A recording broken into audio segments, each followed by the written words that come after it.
up, guys? Welcome to another episode of Real Estate Podcast, episode 249. I'm here with Griffin. I'm here with Trav. They're trying to find a safe cab with Adam. This week we watched Train to Busan. Episode 249, first week of Foreign Film February. Yeah. This is like second Christmas, you know? Yeah. I mean, this movie was a surprising little treat, man. It was. Yeah, I've heard about for a this minute. movie. Yeah, for sure. There's been several people that's like, this is one of the greatest zombie movies ever made. You know, we finally got around to it. And to elaborate with Griffin, though, I think it's no surprise here on the pod that we've often criticized the current state of zombie movies. Absolutely. Like The Walking Dead kind of like fucked it up. It sterilized it. Yeah. And I don't mean in terms of gore, of course, but like in terms of like, okay, how do you approach a zombie movie now that is not an episode of The Walking Dead? Yeah. And I think we got it with this film.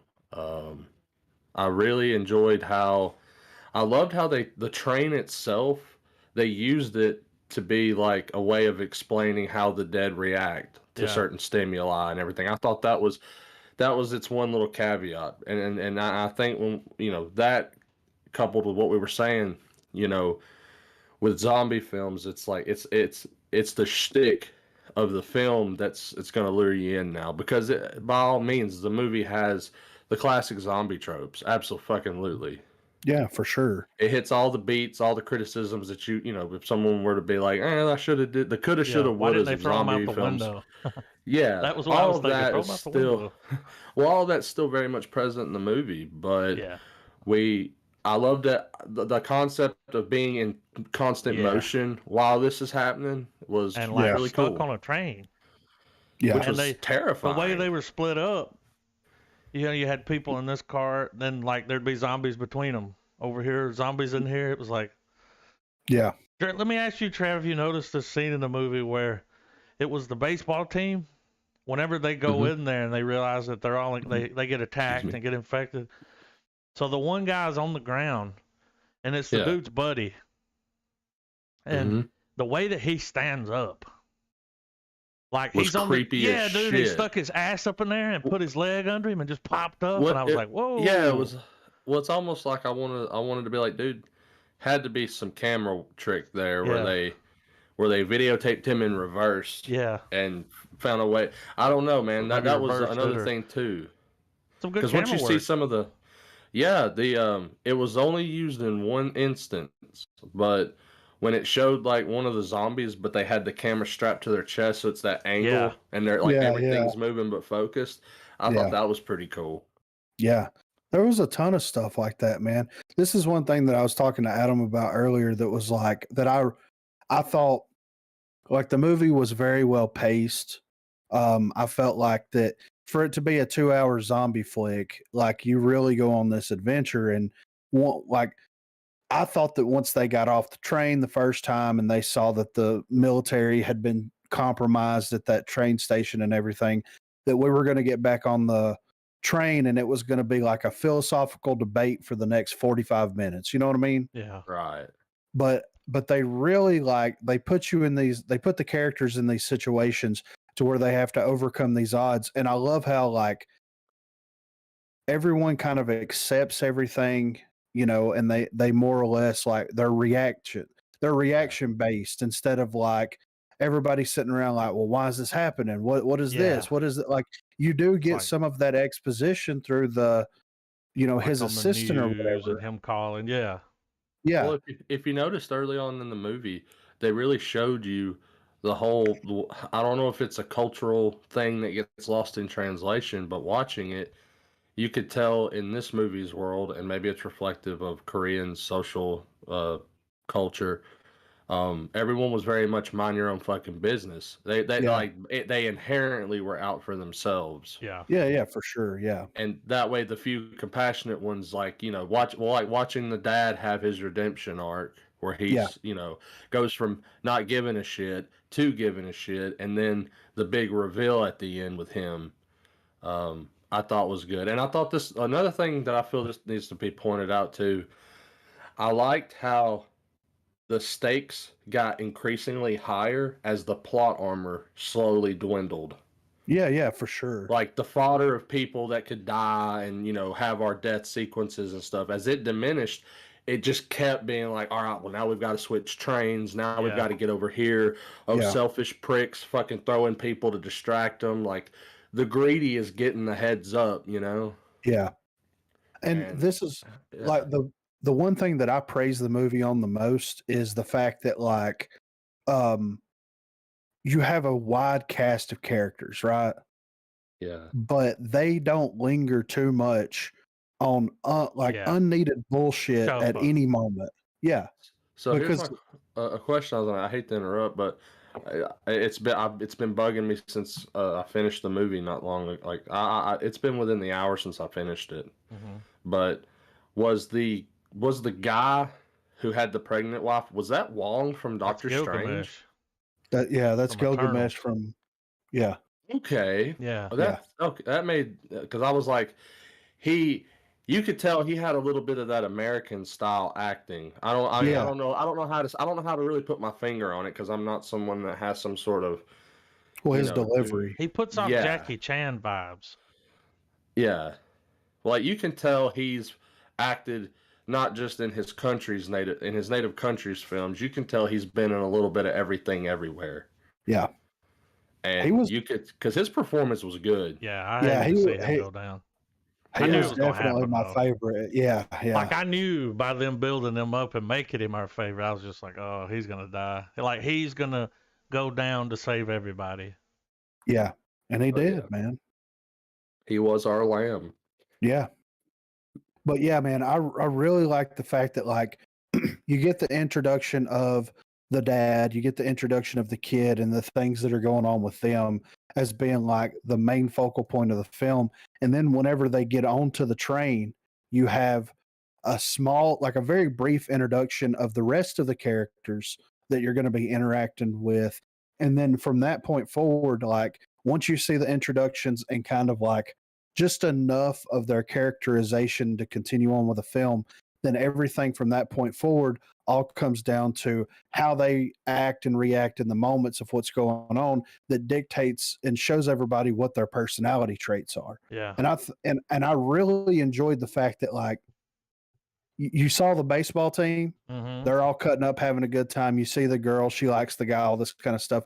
You don't see the baseball team again for like 30 minutes. Yeah, dude. They didn't linger on that at all. I was like, this is going to turn into like a Korean drama now. Like, yeah, but no, dude. Nah. And then once they needed them back in the film, they're showing up. They're fucking hitting zombies with baseball bats and shit. Like they're being badasses, And like I really love the pacing of this film. I loved it so much. It's because it's almost inevitable that in any zombie flick that you watch, you're gonna have that lull where it's all philosophical. This is all of our fault for ruining the planet. What have we done? Yeah. We're a terrible fucking species. All this kind of none of that. It's like we're trying to get off this fucking train. Yeah. So those are my favorite types of zombies too.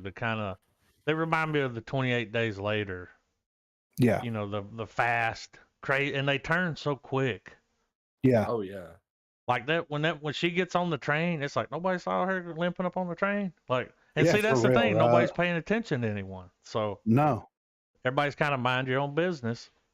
And I'm over here like that bitch is bleeding, and something happened to her. She's acting weird. Yeah, but her bouncing like around the floor and turning into I was just like, okay. Well, like the little kid as well. I feel like most children would have been like, "Hey, Dad, I think I just saw something attack someone." Or, when the train was leaving. Yeah. You see a guy run up and just. Because see, something I would like to. Oh, he was asleep when that happened, though. Yeah. I'd be waking his ass up. Yeah, even that. Like you would think that they established the drama between the father and the daughter, but it's one of those situations where you start seeing something like that, you're like, I need to put that shit to the side right now because I could probably die. I like There's when, people getting attacked by monsters and shit. when like him and Gilgamesh start having, I don't know the guy's name, so I'm just gonna call him that. When they start having their moment after like he helped him and his wife, Yeah, you know, yeah. like he's like, all right, and he told him he was like, you know, man, kids don't get like when they're kids, they The don't know the sacrifices sacrifices. you're making. Yeah, Like, yeah, you know, you're not a terrible dad. yeah, Like you're, you know, you may not be home a lot, but you know, yeah, kid have a good future. yeah. And I mean, we all know how we wanted this to end. Everything's fine. They're best friends. You Mhm. know what I mean? Like they're going out on Sunday brunch. You know what I I mean? Like, knew that the girl was going to end up with that woman. I yeah, just yeah, knew. I was like, all right, we got somebody that can take her. yeah, But when the dad was fighting, and I thought for a minute those two knew each other. yeah. It's kind, Like the yeah, way they would look at it, like maybe he knew who he was. yeah, Like, But put your hand in his mouth? well, I like how Gilgamesh, like at the beginning. Excuse me, guys. I'm a little under the weather.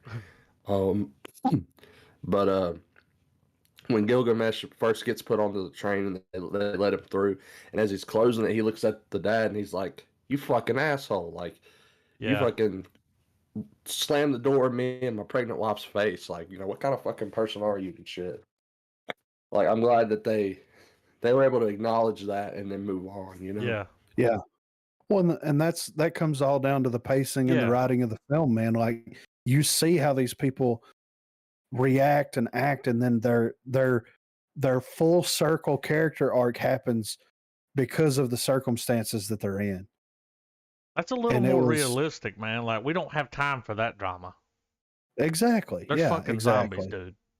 yeah. We're on a train. We're going fast as fuck, boy. Yeah. Like you know, like we got to figure this shit out. You know, I I love like I don't know, man. Like every Korean flick that we've seen has been a banger. Yeah.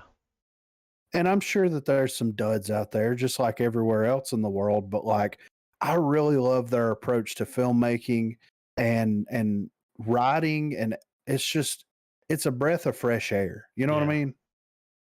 I've really been enjoying everything that we've watched that's came out of Korea, and I really want to see more. Like, I would love to Well, see more.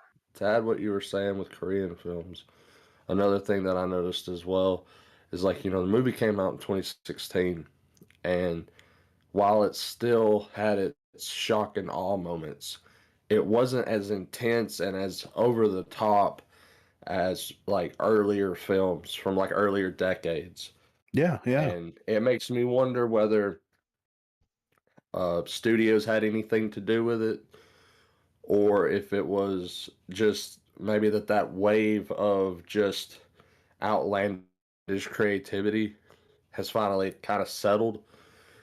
Because I know they had some sort of film industry laws where, like, you know, a lot of like creative ideas couldn't really pass, you know. yeah, And then whenever they kind of reformed that to where people could have more expression in their media when they in the content that they create over there, and you'll be able to go back and check through, like, you know, all the older movies that came out at the time, and a couple that I know that we've watched, you know, are like years ago before the pod and everything, and you can see where they just went crazy with what the fuck ever, like, you know, yeah, yeah, like old like movies like Old Boy, and you know, yeah. um, it was the movie where like The Uninvited and The Ring and all that kind of crazy shit, you know. Yeah, but I really enjoy, and what's crazy is like this is a zombie film, right? So in the United States, like in the Western cultures, like it's horror films are viewed as one thing.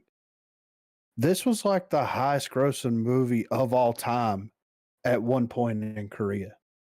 Yeah, I How remember Oh, that. for crazy. real? Yeah, dude, Yeah, it was yeah. a huge banger. It was Okay. See, it because I was haven't even done the deep dive on the movie yet. I was hoping one of you guys might have and could throw some figures on it. well, I think that this was the first film that was actually released in in some in like Iran or Israel or so one of those countries in that area. It was the first Korean film that was ever released there, and it was translated into like 4 or 5 different languages to kind of encompass the entire, language spectrum that of it might have been Turkey. But it was like one of the first exported films to that country from Korea, and like it made a shitload of money there. Like this was just a huge phenomenon when it came out, and it's a zombie film. Yeah. But it goes to show you that like just like the things that we've said with horror films and comic book films and all these other different type of genre films, it's like it doesn't matter if it's horror based or if it's superhero based. Good writing is going to be good writing. You know what I mean? Mm-hmm. Mm-hmm. And like that just goes to show you, man. And I'm glad that we watched it now because we talked about it on the pod several episodes ago where they're making a United States or a Western adaptation of this film. And I really think that they're fucking Man, up. just show this one. Like, dude, if someone was like, "Hey, you want to come over and watch? We're gonna watch World War Z." I'm like, let's just watch the Train to Busan. Yeah, right. Way yeah. better. Yeah. Big difference. To- I'm seeing think the worldwide gross was 92 million. It was almost 93, which is huge for a zombie movie coming out of there. Yeah, exactly. You know? Yeah. It's fucking nutty, man. Like to me, this has been like you had those early 2000s zombie flicks that came out, like late 90s, early 2000s. So you had the Dawn of the Dead remake, you had 28 Days Later, you had, a couple sprinkled in there. This has legitimately, in my opinion, been the best zombie film that's came out since those came out. Yeah, like 28 Days Later. And Yeah. because I remember when that came out, I was like, okay, all right. This is new. Yeah. So, check this. And it makes me wonder if Zack Snyder saw this movie and was like, I'm gonna kind of, well, no, because I'm looking at it. It was released last year. Did you know it had a standalone sequel? The Peninsula? yeah. Yeah. I haven't And seen I it was or look- anything, but I did look into it. And I was looking at the release, the critical response to it, and obviously people were like, "Yeah, it wasn't as good as the first one." yeah, But they I'm said definitely going to check it out. the film forgoes much of what makes Train to Busan so intensely affecting in favor of a somewhat more generic setting because it's from a military perspective, from what the brief summary was. Yeah. And I think it But takes place at like several years after the outbreak as well, right? I think so. It says, well, this quote's from Rob Hunter of Film School Rejects, and okay. he had said that previous comment, and he goes, "It's a fantastic idea blending a zombie movie with a heist film, Okay. and Yeon has fun with the concept." So it makes me also wonder too, like if you get what I'm saying, you get where I'm coming at, like it's like this is it's almost like this is Korea's Army of the Dead franchise. Yeah. I like how they didn't label it as Train to Busan 2. It's Yeah, like, already did that. Yeah. Like, because most of the time, like here in the U.S., that's what we're doing. Like, put him back on the train. He's looking for his family. Where's my family? Yeah. But It's very Romero. instead of doing that, it's like, let's see what's going on in another part of the, country or. Well, it says it follows a former soldier who is sent along with a team to retrieve a truck full of money from the wastelands of the Korean Peninsula, now inhabited by zombies, rogue militia, and a family. Yeah, that's exactly what that fucking movie was. And it's like, what are you going to do with money? Yeah. Spend it. I'm definitely going to check that out. Yeah. Yeah, this was good enough that I would probably. I like the film. I would sit through some more. Yeah. Apparently the director and another member of the crew, like they're like a good little duo that made the film. Yeon Sang-ho and it's written by several people. I'm still looking at the. That was the director there. Yeah. Let me find his name. Jung-seok Park. was one of the writers. I wonder Yeah, if I it was think. Polish, dude, because this movie was done in Korean, English, Cantonese, and Polish, and you're just like Polish. Yeah, they would. But yeah, that's see, this is the guy that's doing that, or that did that Hellbound On Netflix. yeah. And we watched the trailer for it where these Mhm. fucking creatures are beating the shit out of people and like killing them and shit, right? Yeah. It kind of makes me want to check that out. But I think that's based off of books. What, manga or something, I maybe? think so. Okay, so my Dong-seok, which is Don Lee, who's our Eternals guy here, it's Gilgamesh. That's his Trainer. first. That's his first Hollywood debut was the Eternals. Like, so, I guess it would be safe to say that maybe. He was in a bunch of Korean stuff. Oh A yeah, it says bunch. he was. He TV was and in 2018. He was Gallup Korea's Film Actor of the Year. So he's good for him, yeah, man. Griffin was telling me earlier he was the main guys, and that's the guy from what'd you say? Squid Games. The main guy was the guy in Squid Games that offered him the money to play the slapping game. That was him. Oh, okay. Well, see, But he was his don't hate me, physical but I've yet trainer to while they still. were making the movie. Oh, Gilgamesh. that's cool. I will say I still haven't watched Squid Game, so that's You haven't that. watched So you Squid say Games? so the father is in Squid Game Brief. or went on to do that. Just a Yeah, little. Just small. he's got a small role. Yeah, Oh, okay. but Squid Games is good though, man. Mm-hmm. Didn't you guys like the twist that his companies and shit were the ones that caused the outbreak? I thought that was a cool little Yeah. a way to still keep everything completely centered around these characters. Yeah, On his daughter's birthday. I know, dude. What the fuck?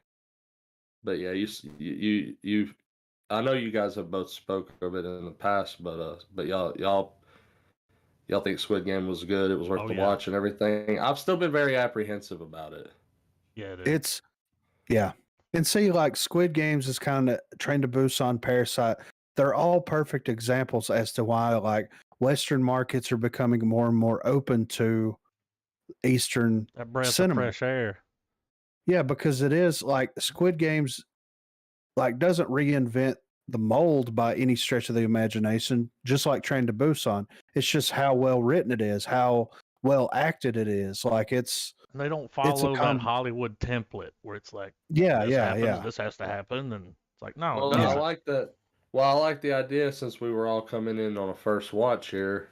Didn't it feel like the stakes were high, and at that brief moment, you actually thought the military was going to shoot the woman and the girl? Until the girl she starts singing the song that she said, "Aloha Oi," which is hilarious.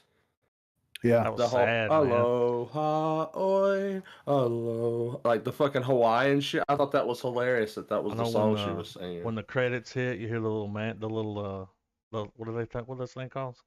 Ukulele. The ukulele comes in, and it's like, oh. Yeah. But yeah, because I'm sitting there, I was watching it, and whenever it got to where they were radioing back and stuff, and I was sitting there thinking, I'm like, they're gonna fucking shoot them. Yeah.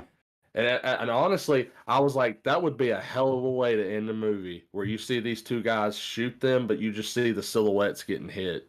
Yeah. Yeah. Like, I was like, that's got to be some alternate ending somewhere that they toyed with, because that would have looked really crazy. That dude has an animated movie from 2016. It's a zombie thing. I think it's a prequel, or well, not really a prequel, but it's from what I read on it, it's supposed to be happen simultaneously in other parts of the country. Yeah. So, which is, that's pretty cool that they tied an animated thing into it, Oh, the Seoul station? Yeah. Okay. So, but I really enjoyed it, man. And it makes me legit want to watch more Korean films, television series, like the whole 9 yards, man, because they're doing some great things over there with how they're making their films. So I loved it. Full star, man. Yeah, I definitely would pick this up on Blu-ray, and it sucks that they're doing a Western version of this film, man. Yeah. Yeah, I why mean, not just bring this over, dub it for the normie audience, and just let it ride. yeah, I mean, I don't think that. Oh, it is dubbed. I watched it on Tubi and it was dubbed. Yeah, I Which watched it was, with subtitles. yeah, it was, it's exactly what you think it would be. Right. Overacting. But still, it didn't ruin it, man. Didn't ruin it. Yeah. Like, some of them just, like the little girl, her voice was weird. Like, you could tell it was an older lady pretending to be a little kid. yeah, yeah, But I still liked it. yeah. I thought it was great, man, and I can't wait to watch more stuff from over there. I'm interested to see what they do with the one they're going to make. But Yeah. there's no way it'll be Well, I mean, anywhere near this. their version of trains compared to our version of trains, very different. Well, You know what I their mean? trains play a big part in their country. Yeah. And that's what I was fixing to say. If they did this as a period piece back in the 1800s, Be different. and as the Western adaptation of it, I mean, could you imagine? That would be pretty cool. Yeah, I would be okay with that. What was that? Like, Like just not take necessarily something hell. not necessarily telling Hell on Wheels. That was it when they were yeah. building the railroads. Yeah. Speaking of trains, how crazy was that sequence when they're all holding on to it and the train's just dragging the dead? Yeah. Yeah. And I'm sitting there thinking, are they about to weigh down this fucking train, dude? I know, There's right? motherfuckers just running across the top of them and shit. And I was like, this is gonna get out of hand here. Yeah, yeah. I know there's a couple out there, and I know I've watched some before. But like the whole thing with like just the concept of like a zombie western, that would be cool. Yeah. I It'll mean, be that would different. make it would make more sense to do that, because if you do it here, it's going to be on like a subway. It's gonna And be it's like like, New York or yeah, fuck that, dude. Yeah. You're going to be underground the whole time. Like, that's no fun. And then if you do it in somewhere else in the country where you have like an open air train, then it's going to be more of like a vacation. Yeah. You know what I mean? Why like, are we going by train? Yeah, We yeah. gotta go Fuck see your that. grandmother. I would love to see that adaptation if it was set in the 1800s. Yeah, it's like you can do this, but just do it different. Yeah. Take the idea, snakes on a train or zombies on a train, and just run with it. Like, so. I like too how they never really figured out how to kill them. In almost every goddamn zombie movie, you have that moment where it's like, oh, this is how you kill them. Yeah, and they explain it to everybody. Go for the head. Like, they didn't even know what these things, they didn't even call them zombies. They don't know what they are. They're sick. Yeah. They're fucking woo-ha. Disclaimer. But, yeah, I know, right? But yeah, it was good, man. I'm happy we finally got around to watching it. Yeah. A lot of people has told us about this shit, you know? Yeah, I remember it being real big when it came out, but it was just like a zombie movie. Yeah. I was just kind of burnt out. Yeah, The Walking Dead kind of did burned that, me out on right? zombie flicks for a minute. Yeah. So, you know. But what about this fucking Book of Boba? You mean the Book of Mando? Yeah, I know, right? I mean, look, man. Book of Boba's been good so far. Yeah. But whenever you actually sit down and watch Mando back in action, yeah, it makes me miss The Mandalorian more than I've enjoyed Book of Boba Fett. Yeah. And Book of Boba Fett hasn't been bad. No. But Different it's just show. the way, it's completely different. The way that The Mandalorian shot, the story, the character, I love the low and slow that Mando has. Yeah, they even You brought know, old Bryce Dallas back. yeah, She yeah. directed that episode. Which was like I saw that pop up and I was like, Yep. I did not Um, expect it to be a whole fucking Mandalorian episode. nah, dude. Like I kept No. thinking, when are we gonna see? And I'm like, oh, that was a good way Yeah, of doing that though. Instead of having to do that in the next season, yeah. done. Just get it in and out. You got the ship, nice ship. Oh yeah. I love how they brought that shit back. You know what I mean? Yeah. That's what I said that last night when I got online. I said I just finished watching the Book of Boba. You said, how was it? And I said, it's pretty fucking wizard, dude. And you were like, fucking right, you know? I wasn't going to tell you why I said wizard, but I was like, he'll see it. Oh yeah. I remember. When he opened that, he went, wizard. Yeah. I'll never forget that fucking part of Phantom Menace. Yeah. Annie, it's wizard. Yeah. It was a little like, dig. get the fuck out. Yeah. A little callback. That thing was fast, though. He's like, I need a fucking Razor Crest. She's like, shut up. Yeah, I This got thing's something way better, baby. It's off the grid. It's Yeah. But no here's beacon.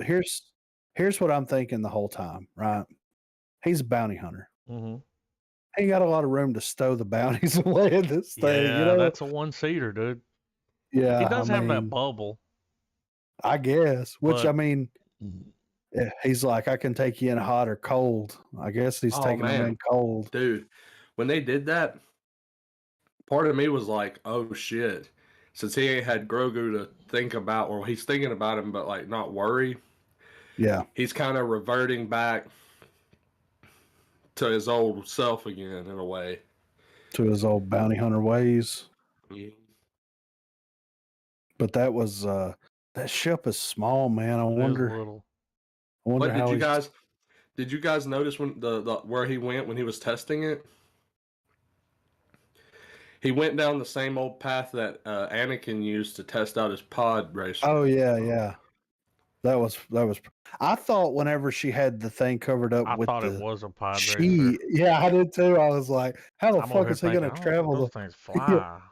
yeah, yeah, Or right. they hover. Yeah, they go fast, but I was thought, like, is that a pod racer?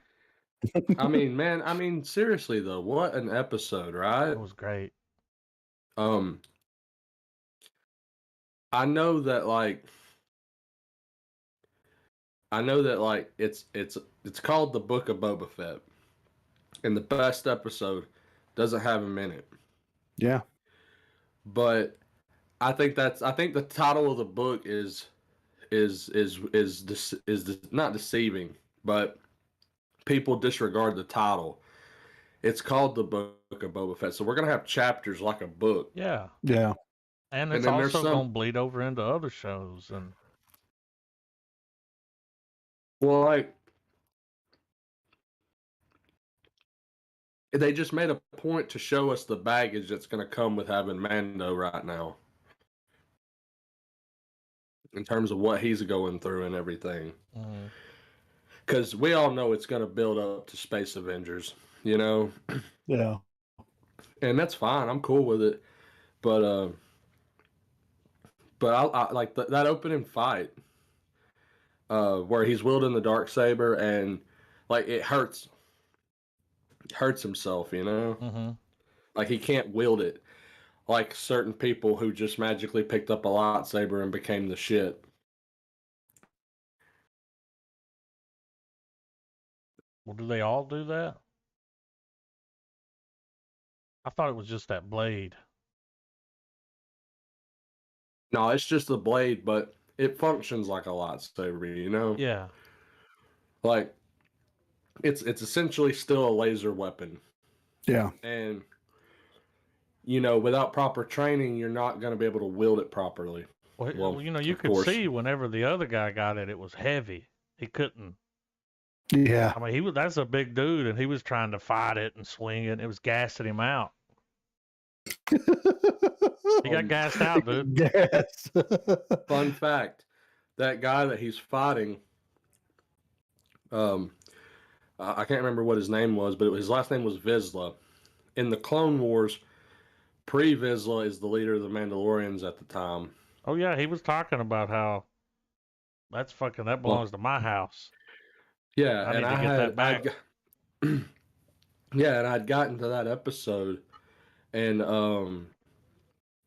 they were explaining a little bit more lore and everything, and I noticed the voice of the character was oddly familiar, and when I stuck around for the credits, Jon Favreau voiced the Oh, OG guy.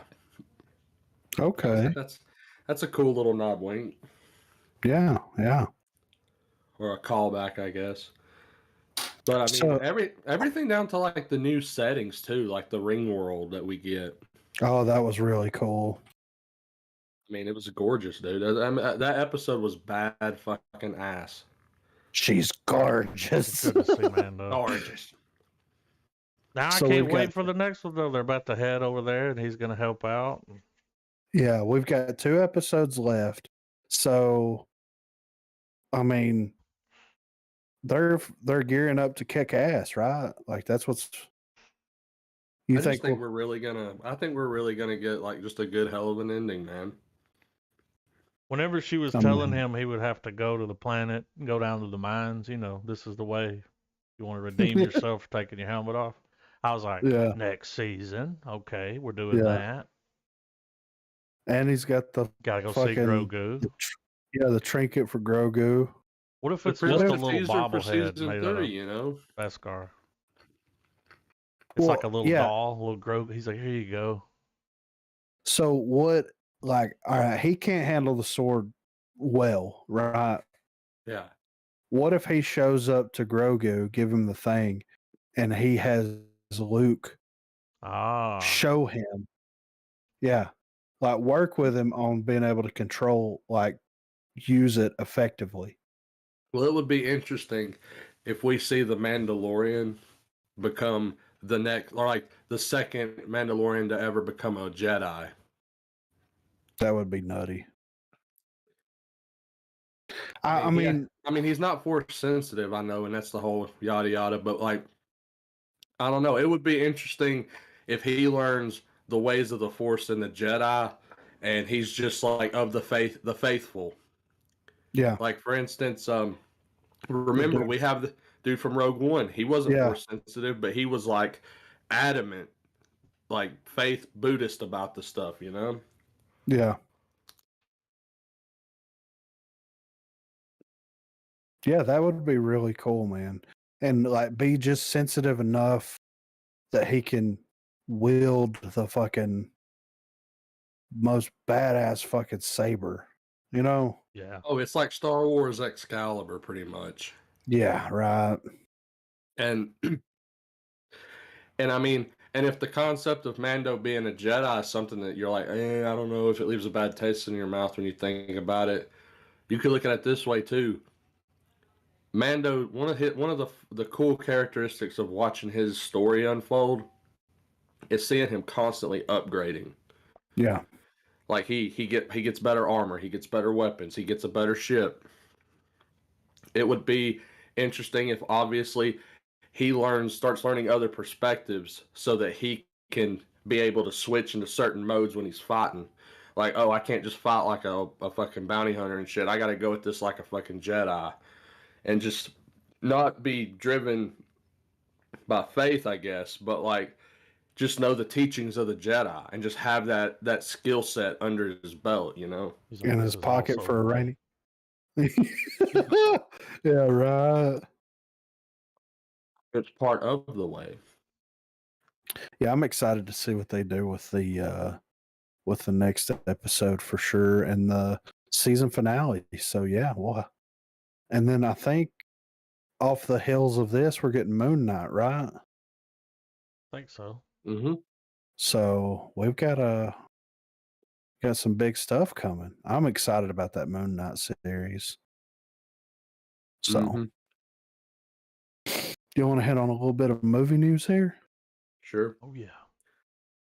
All right. So first up here, Godzilla TV series synopsis reveals Monarch focus and timeline details. So the MonsterVerse that brought the literal cinematic giants Godzilla and King Kong together on the big screen last year was set to end with the monster mashup Godzilla vs. Kong.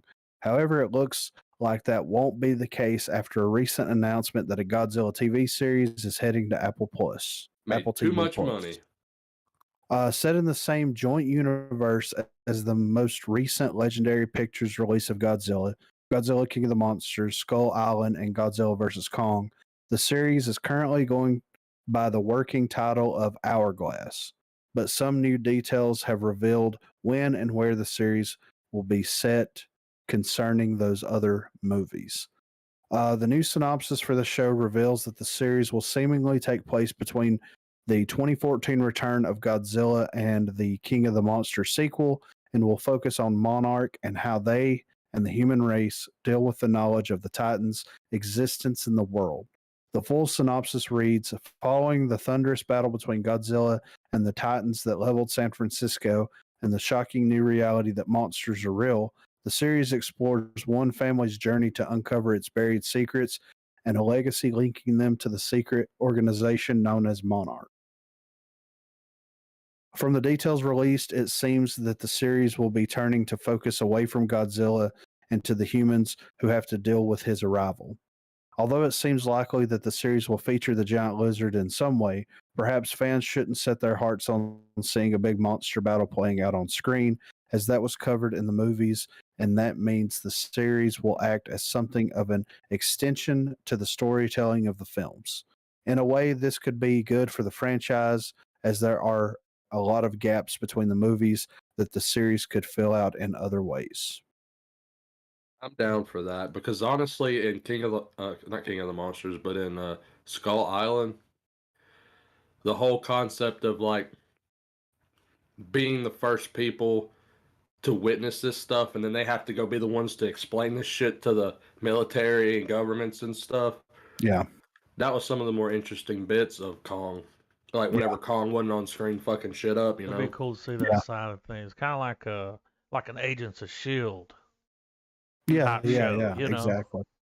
Well, because King of the Monsters established that Vera Farmiga's character was the bad guy. Now that she's out of the way, Monarch can continue to be the organization that's tracking like the Titans and researching them and everything.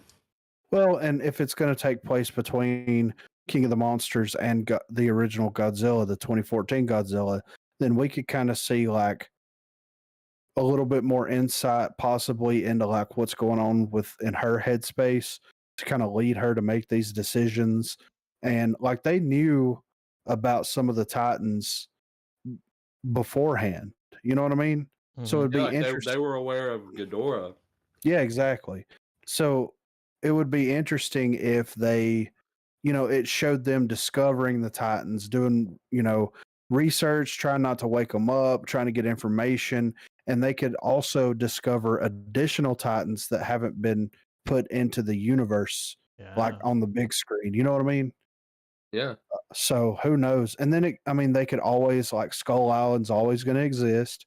So they could have an entire season on Skull Island, really, if they wanted to. Like, there's a lot that they could do with this show. And I think that if it's written very well, it has a lot of potential for sure. So.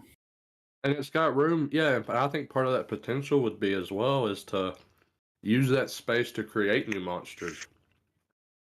Yeah, exactly. Yeah. Like, because the first Godzilla villain of the MonsterVerse was a new one, the Muto. Yeah, the original creation. Yeah. Yeah. So. And so yeah, like I'm down. Like I'd give it a shot. Yeah, for sure. And I think that Apple's been doing some really good stuff with their series over there. So I think it's in good hands. By doing that too, remember the guy that was like trying to wake them up? Yeah. They'll be able to bring his group back in. Yeah, that they're all trying to go around and do shit. And... Yeah. Yeah. I think that that's a good idea. And who knows, like it could definitely, because they're talking about Son of Kong or another King Kong flick with him in the, in the middle of the earth or whatever it was called. That would So be it- amazing, dude. Yeah. So it could definitely lead into something like that, and then who knows? Like, what if there's other things on Earth that can be explored? Like, that's almost like a quasi dimension. You know what I Well, mean? yeah, because we only saw, like, with the exception of a couple of wide shots, we really didn't delve a whole lot into the Hollow Earth. Whenever we get to Kong's part in the story, we just get to where his throne was. You know, we see Godzilla do the breath down there and like, get your ass back up here, buddy. Yeah. That whole scene. But that's really all I remember that we got. You know. Yeah. And then it could also lead into, the brother. He tried to cross over and it killed him, and that the Skarsgård brother, Yeah. they just hire a younger Skarsgård. Yeah. I mean, there's plenty of them, right? So Or they just hire the same guy. He plays the younger version of himself. but he plays them like the dude from The Stand. Oh, yeah. He's I mean, in reality, though, I'm really glad that something like this can take off and move forward because, while we like Godzilla and we grew up with it, a lot of the younger generations didn't. So this is, and a lot of those young adults and everything, they really drive the numbers for stuff like this. Oh yeah, absolutely. And it's cool that like there's still somewhere in pop culture for Godzilla to be relevant now. Yeah. And maybe So- we talked about it a couple episodes ago about that weird countdown clock Mm-hmm. Yeah. where it was a 24-hour clock or whatever. Yep.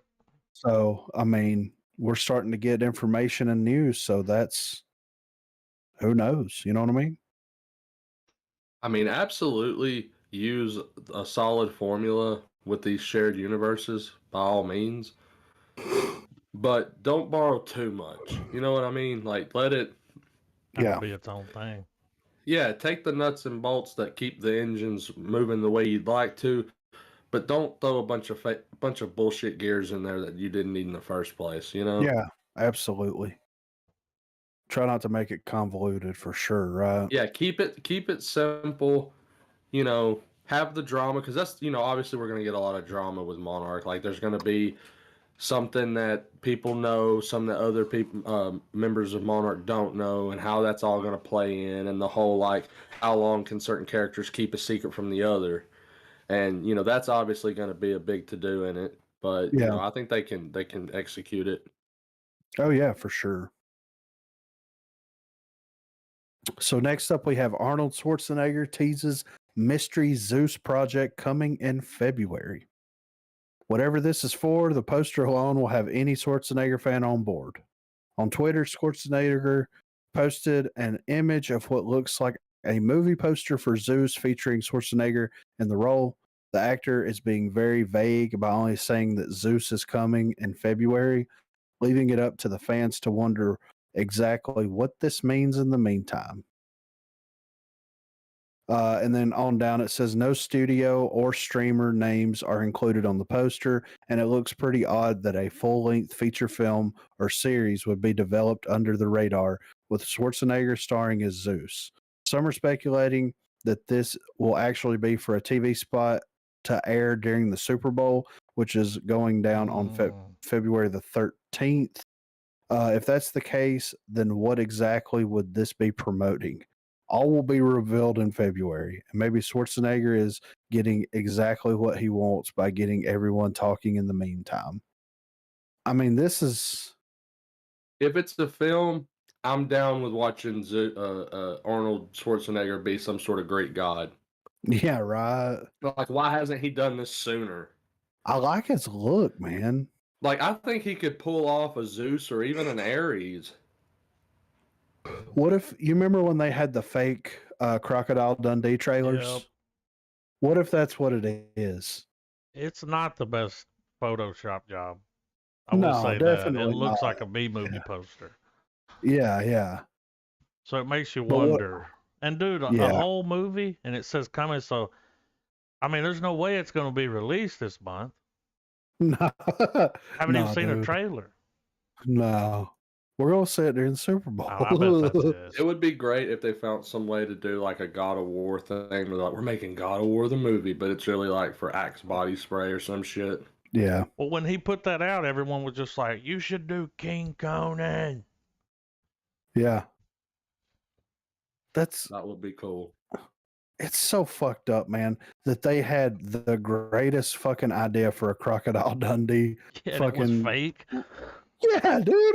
Like, what the fuck? And I was hyped after watching that trailer. I was like, "Can't wait to see Me that." too. Yeah.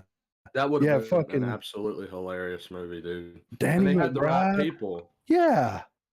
Oh my God. They really shit the bed on that, you know? It was what was it, an Australian tourism Yeah. thing? Yeah. Yeah. Danny McBride. Fuck. Come on, man. Was Chris Hemsworth in it too? Yeah. Yeah, they were brothers, right? And it was such a good idea. You get the city slicker Hemsworth, who's Australian, and you get the American. You know what I mean? Like, you get fucking the Turtle Man, dude. yeah, like come on, man. It was great. Next up, Ben Stiller would love to return for Mystery Men 2. Unstoppable teams of avenging superheroes are everywhere these days, but there was one gang of semi-superpowered misfits that did it way before it was popular, Mystery Men. Starring Ben Stiller as one of the members of the scrappy vigilante squad, the actor has now declared that he would love to return for that long, long-awaited sequel. That's the first I'm hearing of it, but sure, I'm all for it. I had fun doing it. Yeah, it would be a blast. It was a really, really fun cast, and there's still some rage and fury inside me somewhere, I think.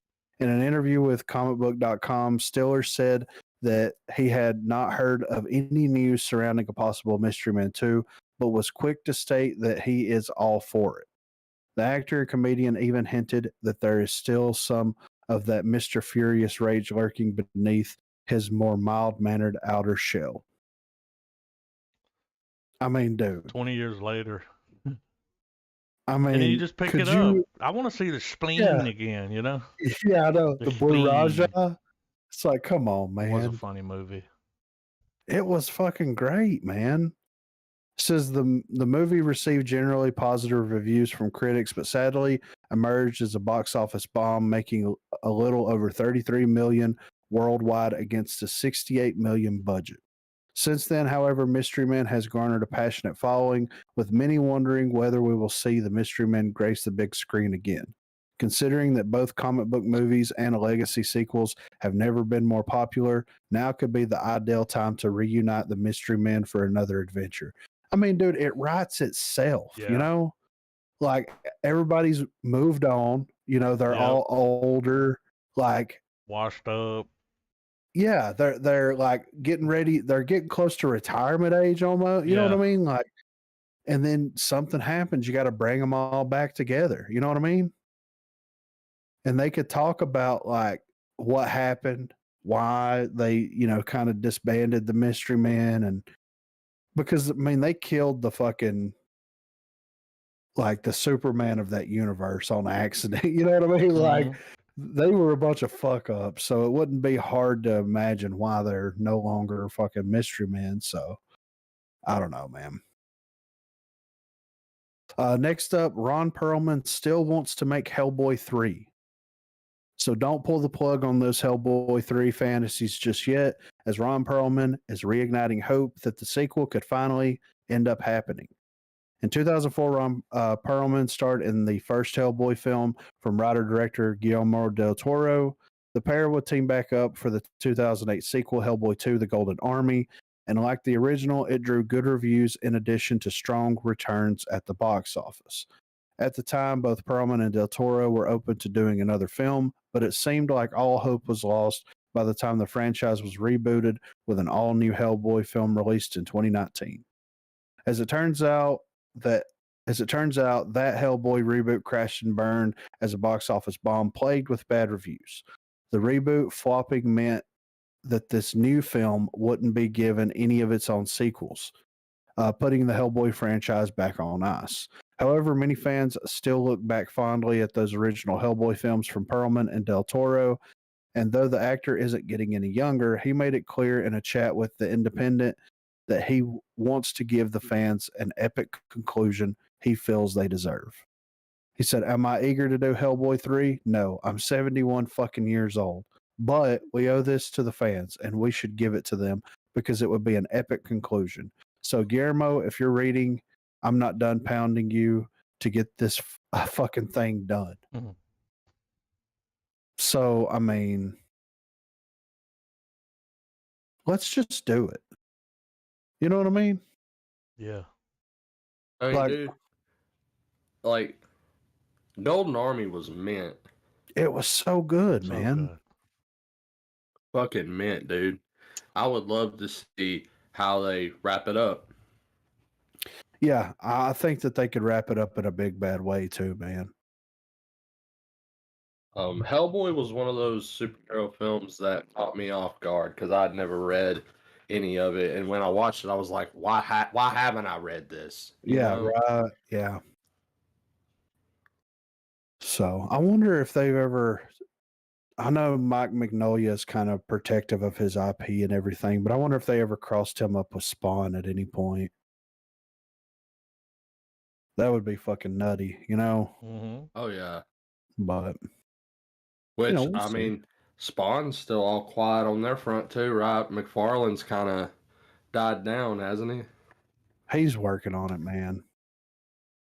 He's I too hope- busy.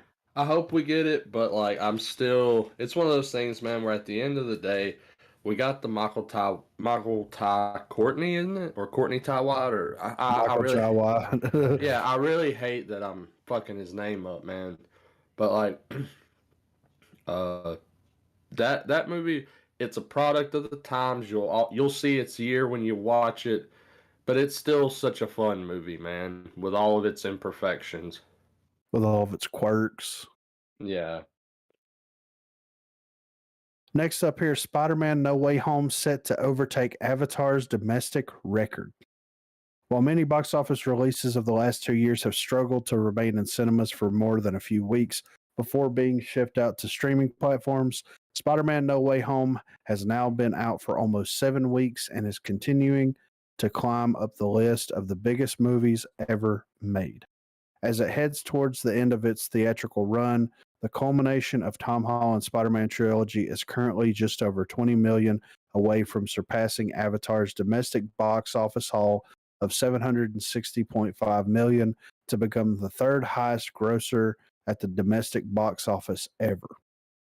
Over the last couple of weeks, Spider-Man has been crawling his way up the charts both in domestic and worldwide terms, and after quickly passing the likes of The Dark Knight, Warner Brothers' highest grossing film ever with 534.8 million, the Marvel blockbuster now has Avatar's domestic totals in sight. This would put the movie behind only Avengers Endgame and Star Wars The Force Awakens with 858.3 million and 936.6 million hauls, respectively. For a film that was almost derailed by a short fallout between Sony and Marvel back in 2019, that is probably the surest sign that no such parting of ways will be considered in the future by either party when it comes to their most lucrative Marvel asset. They were so happy they they acquired a gaming company. Yeah, I know, right? They I bought want Bungie. Avatar to be taken out of the worldwide because on the worldwide it's still the top Yeah. with almost 3 billion, but it's still cool that because it's what is it, a Force Awakens, Endgame, and then it'll be Spider-Man. So all Disney properties. And they didn't think that was going to make enough money to. Yeah, I know, They were like, right? Isn't it COVID, crazy it's like, that the top worldwide grossing film is a period piece that's beating back nothing but superhero stuff Yeah, pop culture. It's fucking nuts, man. It's gaining on it. Like this is another moment where it's like, man, eventually one of these superhero movies is gonna be the game changer, man.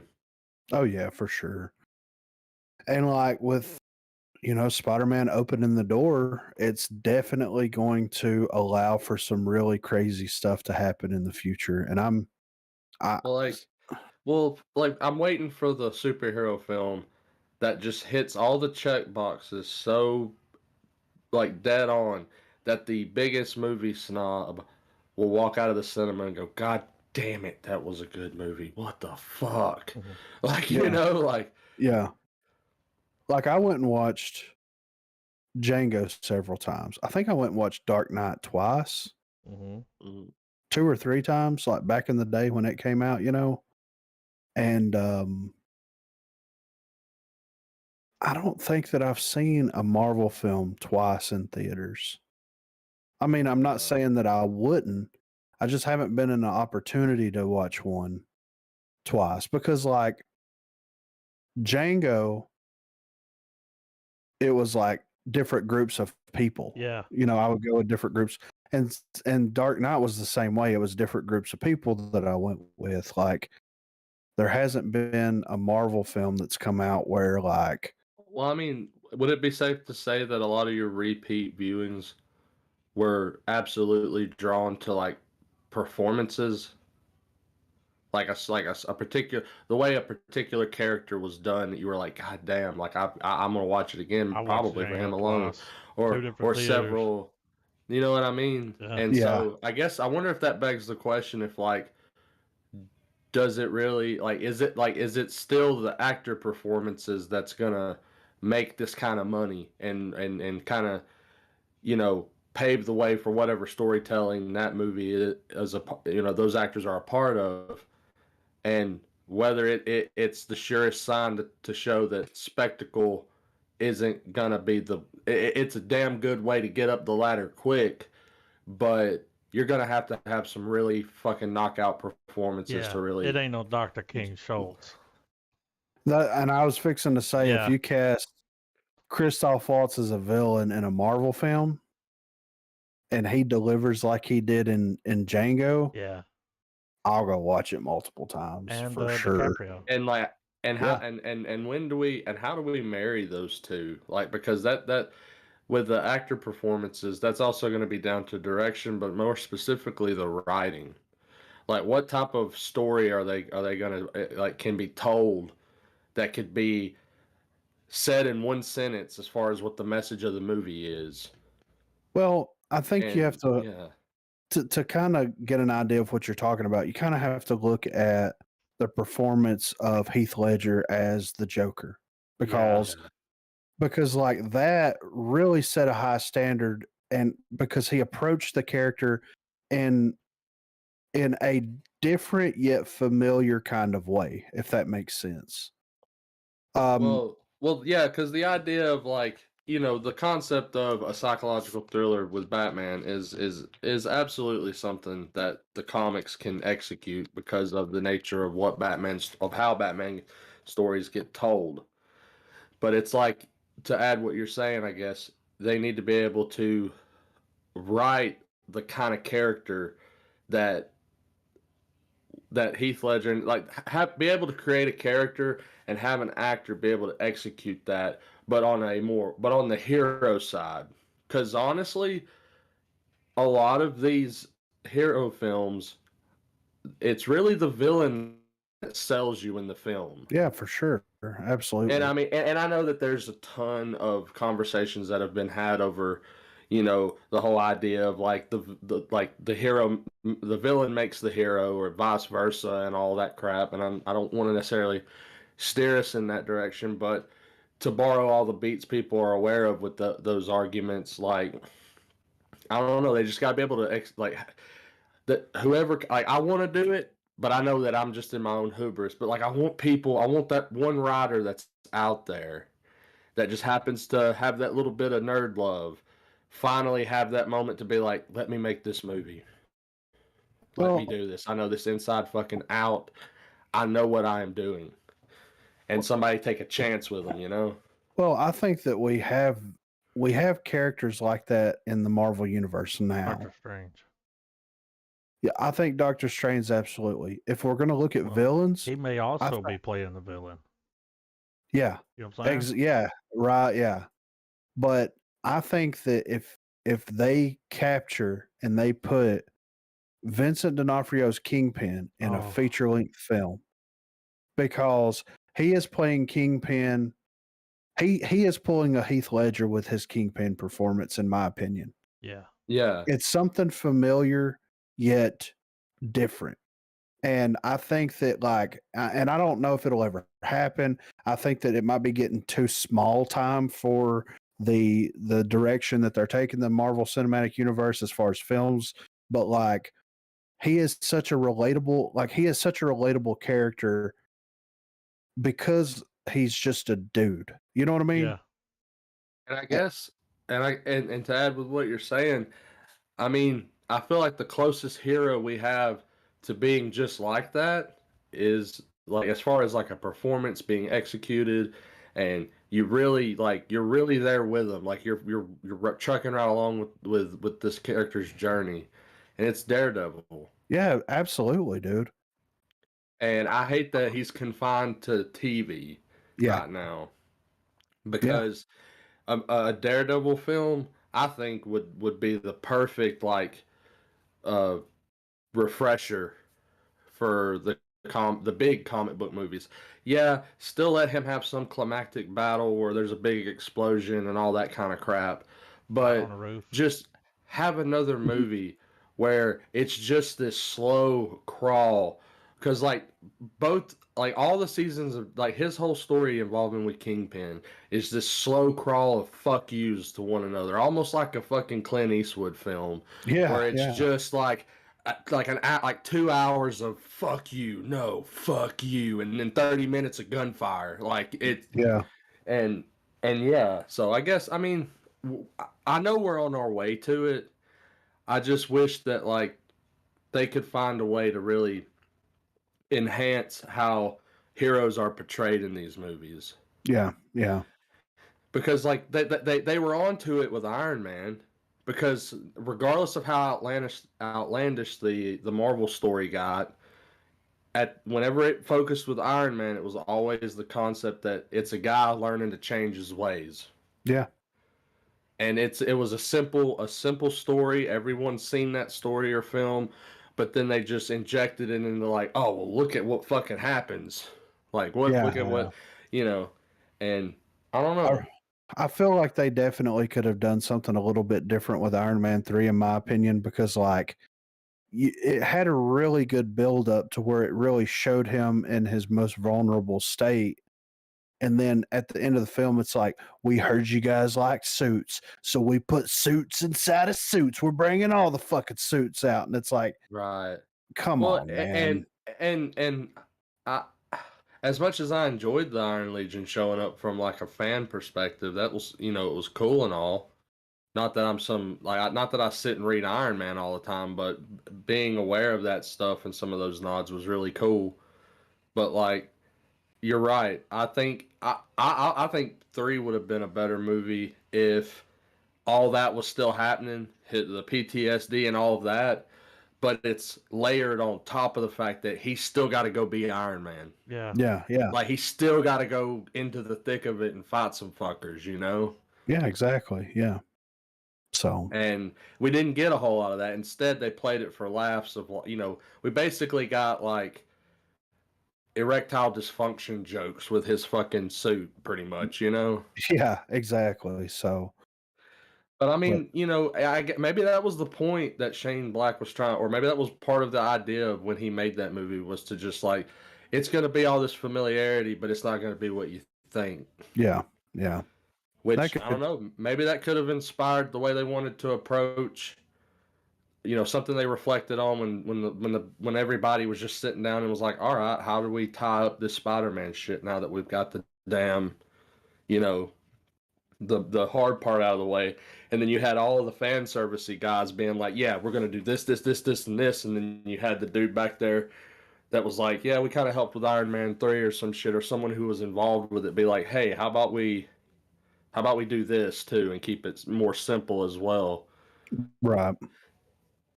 But because No Way Home, it was really, I think one of the things that makes that movie work is that unlike most of the fucking comic book movies that are out where the movie is starting now in high gear, stays high gear, and then when it's ending, it was still in high gear, and there wasn't really a whole lot of resolve other than the day is saved. yeah, Stick around for the big to do that's going to get hinted at. Whereas in No Way Home, we got a movie that started in high gear, got off the rails, and then it got tied up into this nice little bow at the end where it's like, all right, everything's resolved. Now we have the Spider-Man people had been wanting in the past 3 movies, but we just took 3 movies to give you an even better origin story than classic Peter gets bit by a spider. yeah. So we'll get there. It'll happen, man. It'll happen. But next up, Kevin Smith gives Clerks 3 update. So Kevin Smith has done a sterling job of keeping Clerks fans updated on the work being done on the 3rd installment of the franchise. And in his latest update, it appears that Clerks 3 is pretty much ready to go and is just waiting to be given a release date. Completing the trilogy that began with Clerks in 94 and its follow-up released in 2006, Smith has once again assembled his usual suspects for the threequel, which he first discussed in 2014. After a long wait, Smith finally revealed in 2021 that the script was all done, and he would be getting cameras rolling with the aim to complete filming in the later part of the year. In his latest Fat Man podcast episode, Smith revealed that he is now almost ready to announce that all work on the movie is complete, and he just has the final reel to preview. And with just a few more touches, it looks like the hard work will have paid off for the writer-director. So this is what he said about it. We're all pretty much done here with Clerks 3. Today I watched reel 1, 2, 3, and 4. Really great. I had very minimal notes. I'm more of a fan of like use what's on the track since most of my movies are all dialogue, but they sound design some nifty things into it. The character Randall has a heart attack in the motion picture, and they did some cool things with the heart attack moment audio wise that I was like, oh, fucking right on. And we watch Reel 5 tomorrow. They wanted a little more time to do Reel 5, so tomorrow I go and watch the DI playback. Do you think that they're going to opt in for a wide release, or do you think that they're going to let him roadshow it? I don't know if with everything going on, he'd be willing to do that.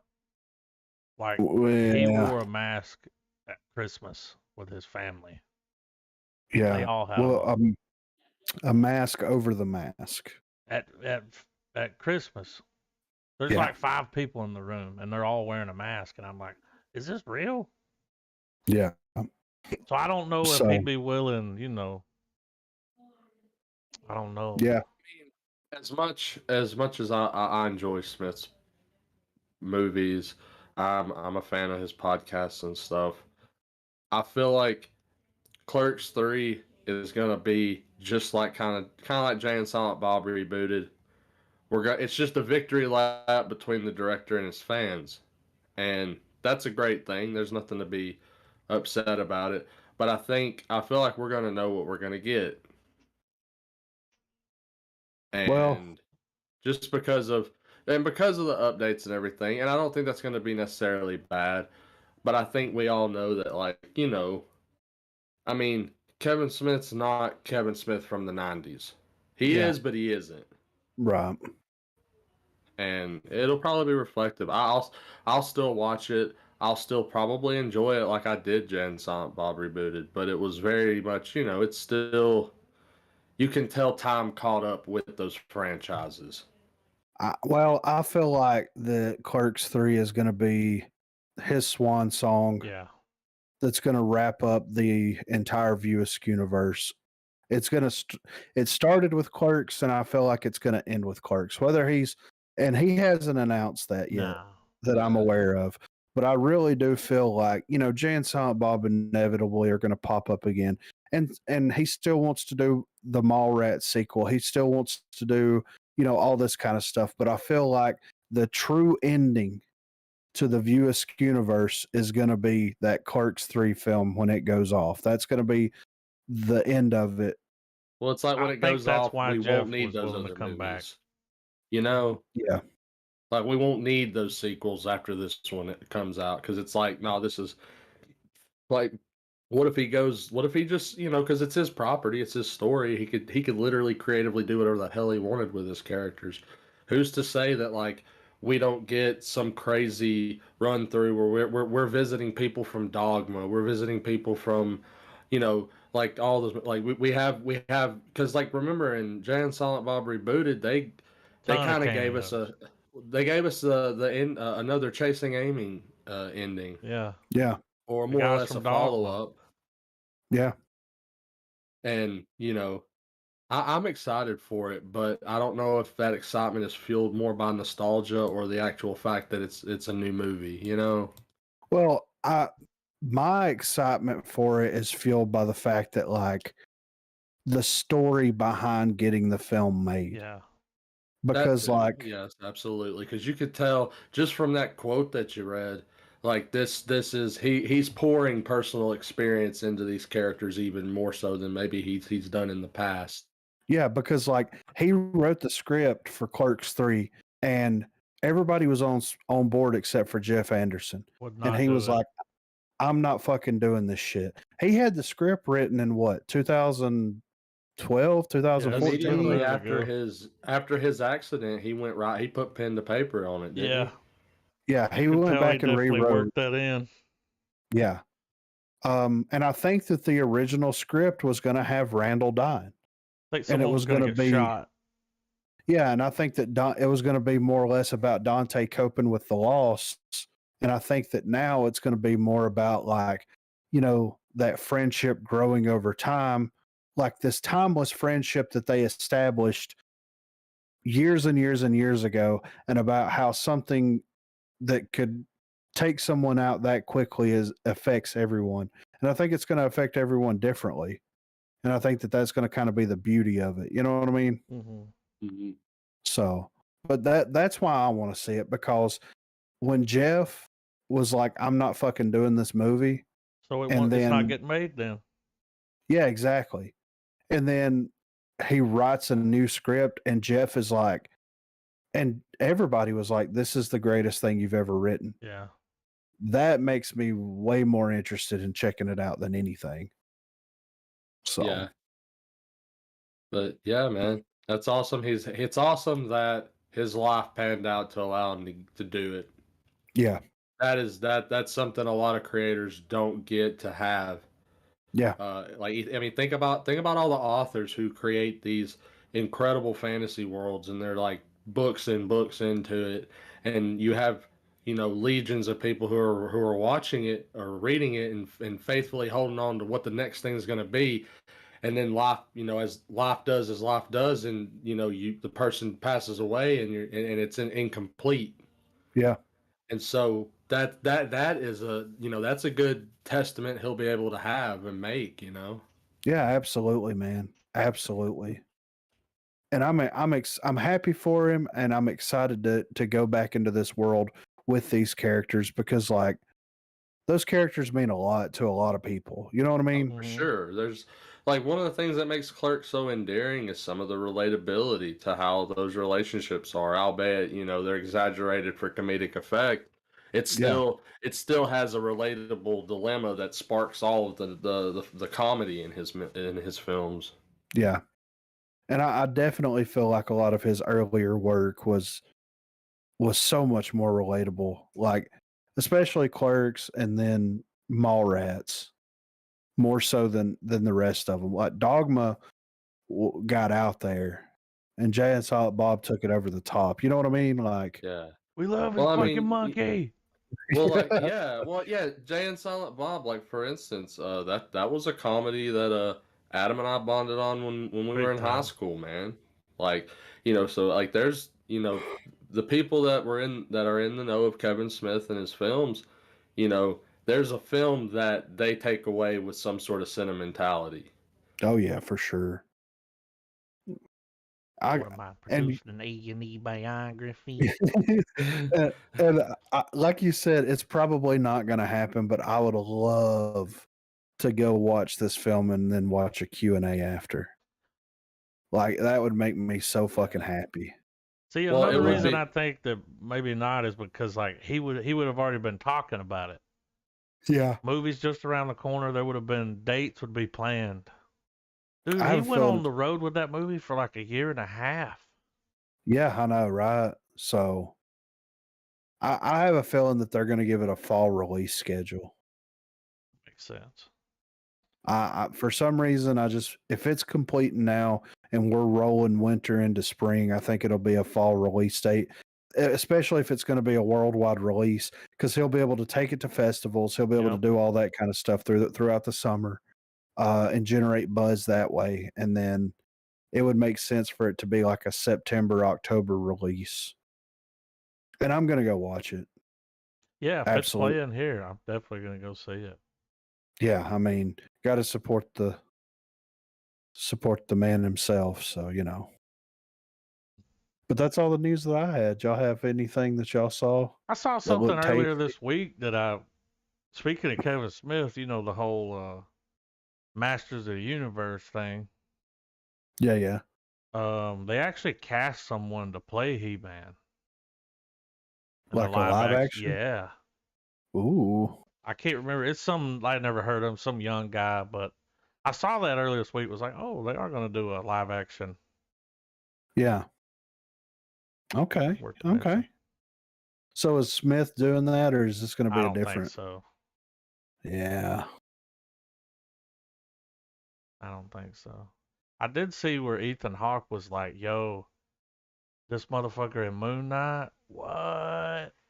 Like he was like, apparently, I guess he got to see it or saw some of it, and he's like, it's amazing.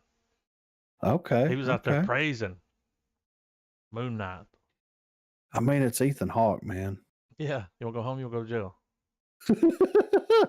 When I saw him tweet that out, I was like, damn, Jay, I know you like to get wet. He's one of the actors that, like, not that I ever watched anything bad with him in it. I mean, we all know him from Training Day. He was the rookie. Yeah. But to see where his filmography has, like his portfolio of work has become. Yeah. Wasn't he in that first Purge movie? He was in some movie like that. Well, remember that weird time travel movie he was in, where like he ended up being a woman. Like, it was shit, what was that, crazy. Predestination? Yeah, Is that it? like, yeah, that was a wild movie. Actually, yeah. I've never seen it. I'm excited to see his new movie he's working on, the one with the phone.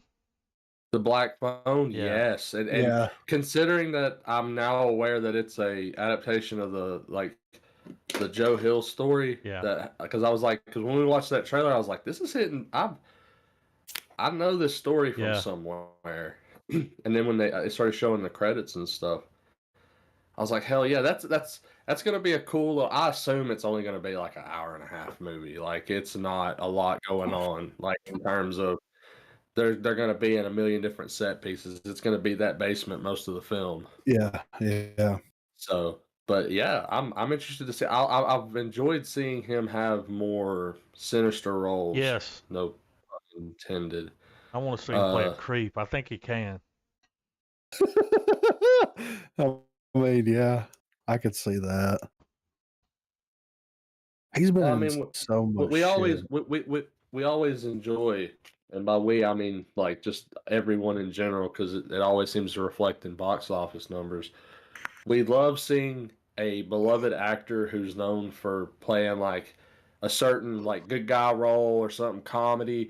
Like when they finally step out of their box and do the movie where they do their crazy person film. Like, there's just something about that, and some people do it amazingly. Some people, meh. But yeah, Hawk, he's been delivering, I'd say. I think he was the bomb in Daybreakers. Yeah. I think that movie's it's coming out June the 24th. The Black Phone. Noted. Yeah. An hour and 42 minutes. I like Ethan Hawke a lot. So whenever I see him pop up in anything, I'm like, yes. Yes, bitch, Yes. Yes. Well, if you think about it, he did a lot of roles for a long time where it was like, Ethan Hawke's in it. That's cool. All right, Betty's a detective. Yep. Yeah, he's a cop.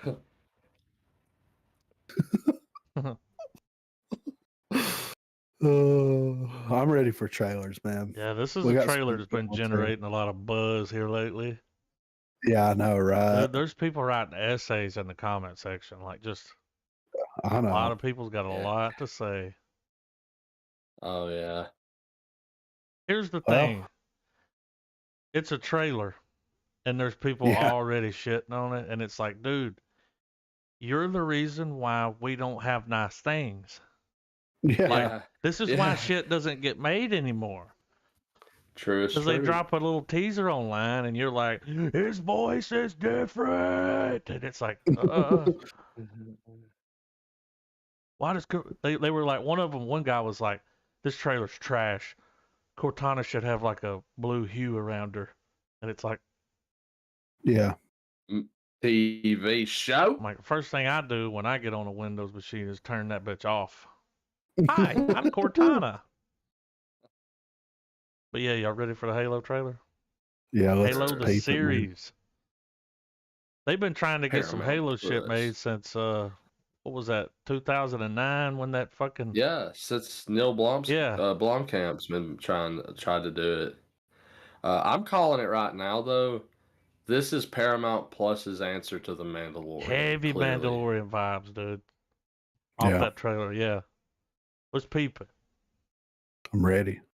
All right, 3, 2, 1, play. There's definitely quality, man. Yeah, Yeah. I mean, CGI looks good.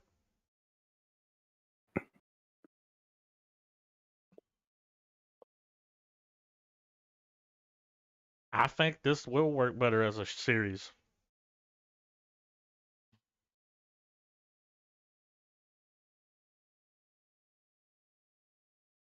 This is the way. So he never takes his helmet off, right? Is that no. him? No. Yeah. Like in the game, do you ever see his face? No. No, this Okay. is like trying to adapt Doom guy from Warthog. Doom. Like it's the silent protagonist. The like one of the OG ones, you know.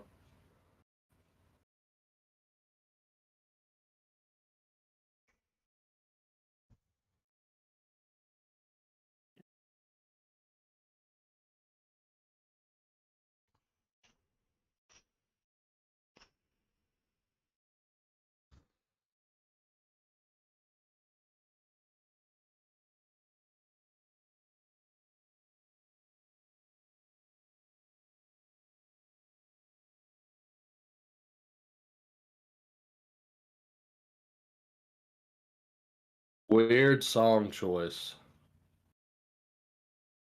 Yeah. It's off-putting. Like this game has one of the most amazing orchestral soundtracks in video games. Why didn't they just use any of it? I'm not trying to be that guy. I'm sorry.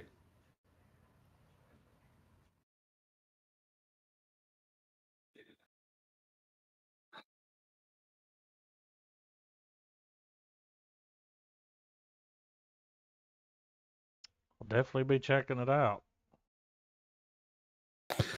I think what fans might have like because like in hindsight, it would have been cool as a teaser if the first thing you hear out of Master Chief he would have stayed silent the whole way through, and the last thing he said would have just been that classic line that everyone got introduced to with him was him going, "I need a weapon." Yeah. Yeah. Well, and here's what I'll say about the trailer. Like, I think that it looks interesting enough that because I mean it's obviously a prequel series, right? What little bit of digging I did, apparently they're going the alternate universe route, so it can be its own thing. Okay, that's cool. Okay. So I'm fine with that. I mean, Kind of like look at it in terms of like how you would look at the Star Trek timelines. You've got the Kelvin timeline, the way they did it with J.J. Abrams films and stuff, so that they could be their own shit. yeah. And that's Um, fine. well, I mean, I think I don't really have too much complaints personally because I'm not a diehard Halo fan. But something that I was thinking about, which would have saved a lot of budget, I think personally, uh, is if instead of introducing like him reacting to something and it going all Star Trek right out the bat and shit, if they'd have kept it simple and let it just be a war story. Yeah. Covenant shows up, we fight them back by the skin of our teeth, realize we need to have the Spartans, we greenlight that shit, we get Master Chief, we take the fight to them and let that be the story.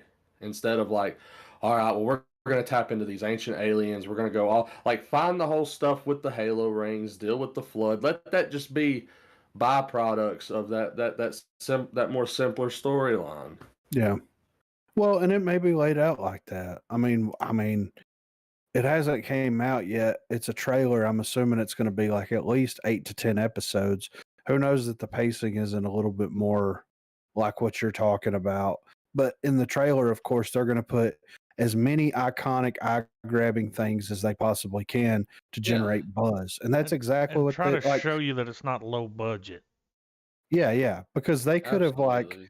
they could have kept the Covenant out of it. They could have kept Cortana out of it. They could have kept the ships and the warthogs. They could have kept all that stuff and just showed like you said, a skirmish happening and Master Chief showing up saying, "I need a weapon" at the very end of the trailer. And I think that would have been a very effective trailer. But like Adam said, they're trying to show that like we've got the budget, we've got the fucking manpower to make this happen. Here's I mean, everything. and if Paramount and their whole production company is smart, they'll use this trailer kind of in the same way not Sony, but whoever made the Sonic film. Yeah. Oh, Like yeah. they put the trailer out, they saw Get the the reaction feedback. and was like, okay, let's change up a little bit. Now sadly I don't know who's been cast as Master Chief. I don't know what his level of stardom is. But it would be interesting if after this trailer's dropped, they've went back to Steve Downs and been like, "Look, man, we'll pay you X amount, dude. Just come in and redub this movie for us." Because if he keeps that helmet off, like that's absolutely like probably one of the cheapest things you could do, other than paying for the man's time, Yeah. But who knows? It's, I mean, I can't help but agree with Adam on it. Like both of you, like it is just the trailer and everything.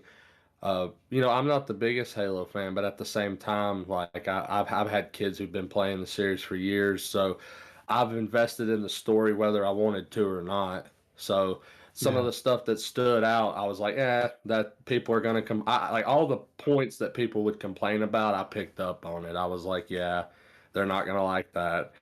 Definitely not gonna like that, and etc. Yeah. But yeah, it's gonna be Mando for Paramount. Whoa, whoa, whoa, whoa. Halo, Halo. He can bring you in hot, but he's probably going to just bring you in cold. He's going to leave you cold, probably. So is this a A24 It is. and it's got Colin Farrell in it? In Bruges. No, in No, in Bruges. Bruges. You already know, dude. I'm ready for it though. After Yang. I tried to look this director up. He's done a bunch of like documentaries, and he's got a Mm-hmm. TV series in the works from some like best-selling New York Times book. I think this is some more Korean. Or at Okay. least that book Does is it based on that. But does it seem like it's just like a good old like drama film? I don't know. Y'all ready? Let's peep it, man. Yeah. Let's find 3, out. 2, 1, play. Oh yeah.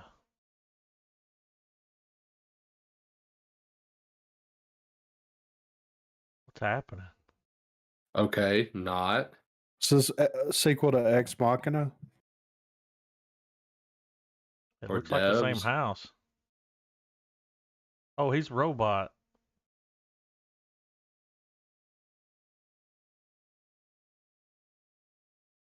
Can they upload consciousnesses? And it just won't work. Like the robot rejects the soul.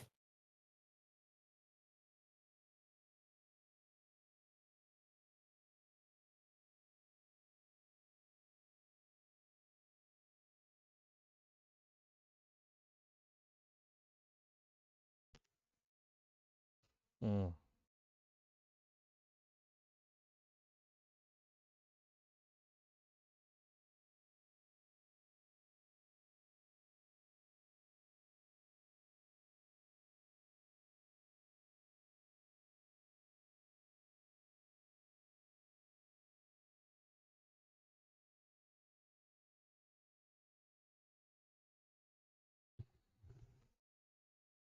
I'm kind of already sold, to be honest.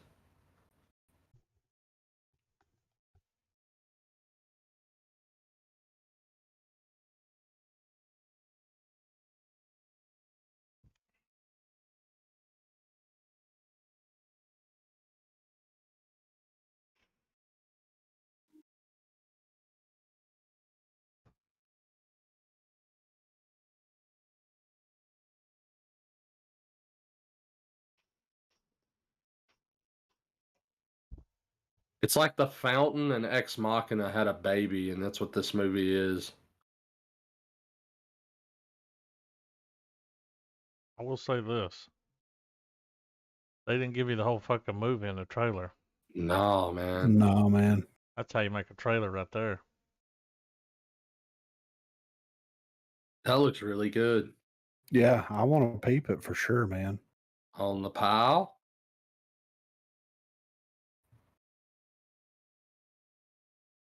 All right, no exit. A movie about butt sex. Hmm. Sorry. I'm ready to watch it when y'all are. I do my comment. All right, 3, 2, 1, play.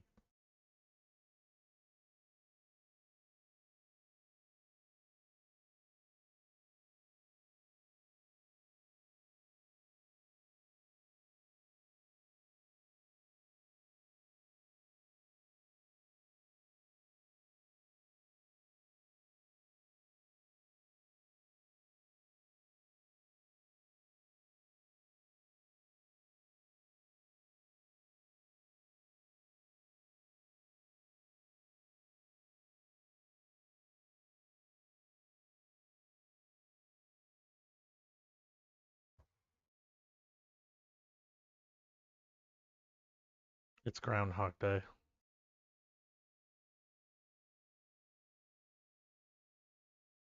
Oh God, it's her. From Breaking Bad. I ain't no damn skank.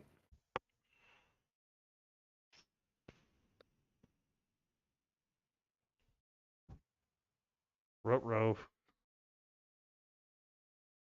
Mind your business.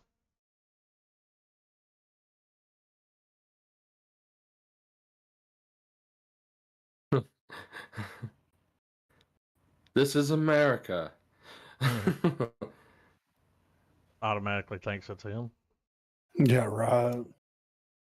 I know I remember her from obviously from Breaking Bad, but I'll always remember her for turning that glass around in Batman versus Superman that says "Old Granny's peach tea" and it blows the fuck up. Dude, that's that guy from the Allstate commercials. Yeah, 24. What's in your That guy wallet? really wants you guys to listen to his band.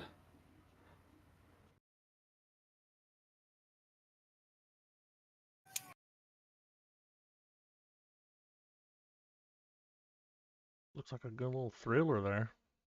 Yeah, like a total whodunit. Yeah.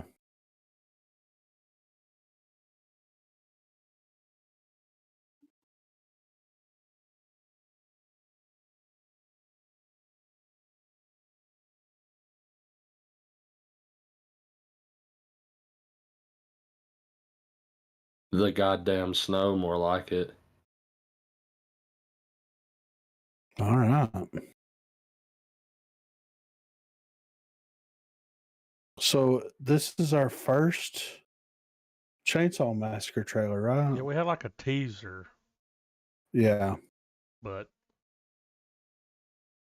I've read some early reviews. I don't know if it's already out or not, but I saw somewhere where apparently they went as far back as to bring back the guy who narrated the original movie, like, on September, blah blah blah. This stuff happened. No, that whole guy. Yeah. So, but Well, let's peep it, man. yeah, man. right. Leatherface. 3, 2, 1, play.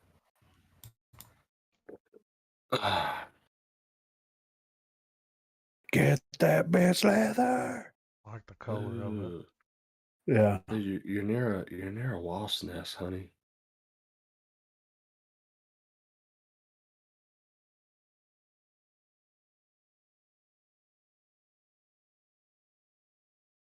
Hmm. Whoa, that was crazy.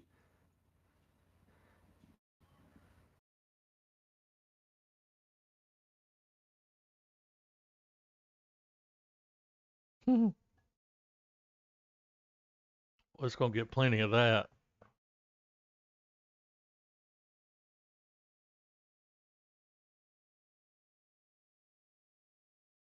We got the sliding door.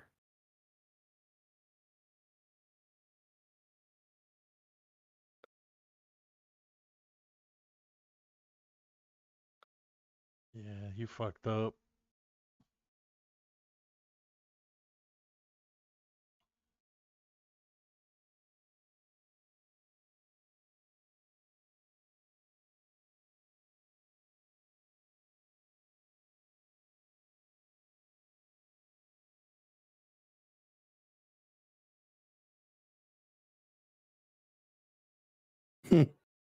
Okay. Are we going Halloween? Yeah. I mean, the formula's been working. Yeah, I mean, can't argue.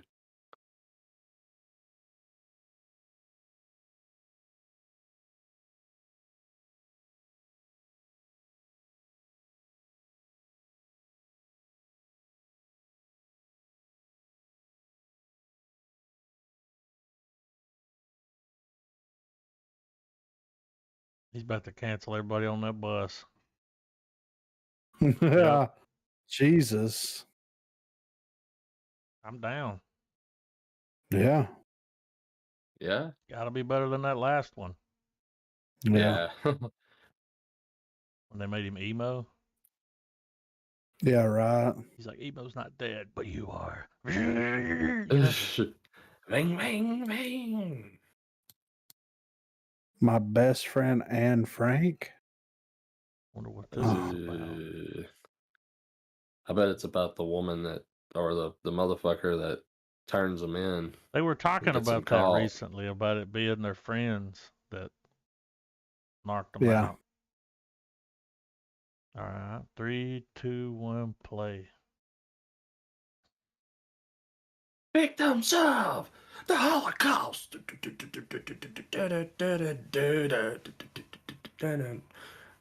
And according to Whoopi Goldberg, wasn't about race.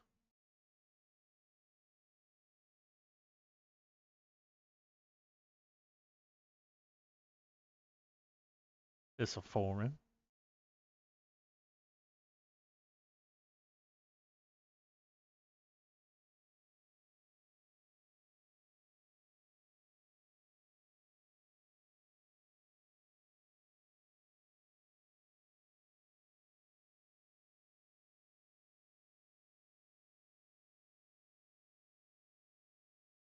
Same street they filmed Jojo Rabbit on. Yeah.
That's gonna be sad AF. Yeah, for Yeah. sure. Oh, it dropped today. Yeah.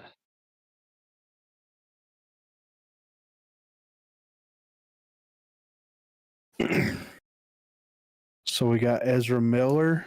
I don't know why they didn't put him in the title Well, he was or the picture.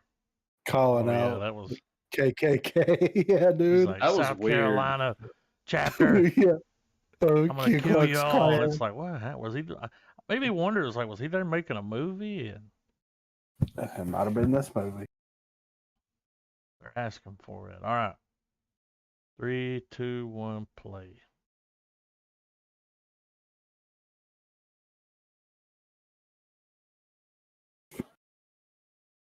Let's see what this guy's doing when he's not playing the Flash.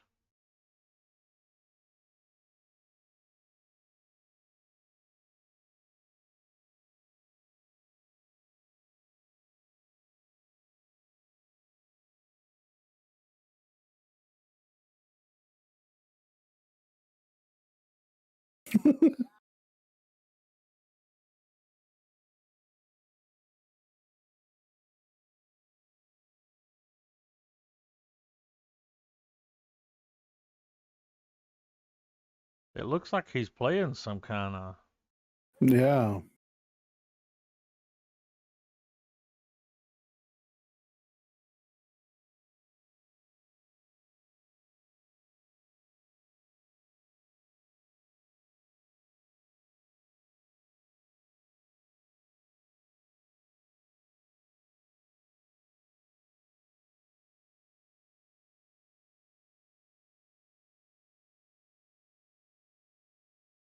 I think I know all I need to know.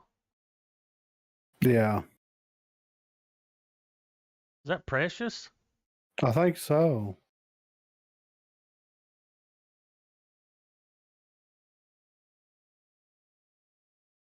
It is. I knew that was.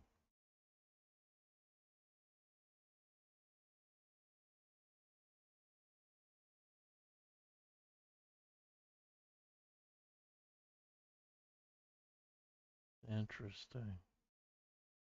I'm good. Unless we're going to do it on the pod. Now, when I saw this thing, I was like, "Is this a Jeepers Creepers movie?"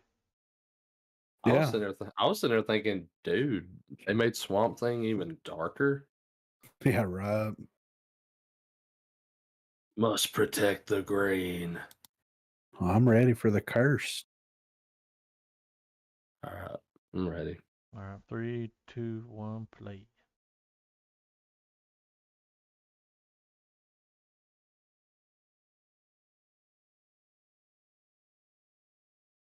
Nice grill Yeah, for real. for grill.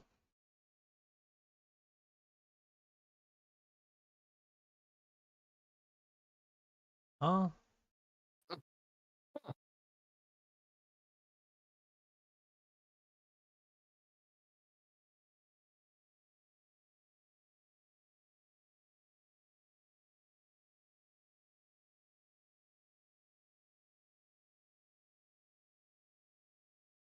Be the judge of that. Yeah. Run, bitch.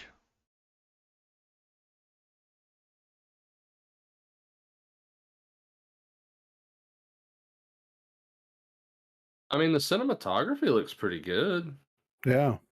It's the movie's dark. Yeah. Be kind of hard to watch it in the daytime. Get a little fire, Scarecrow. Dude, those horses were on fire.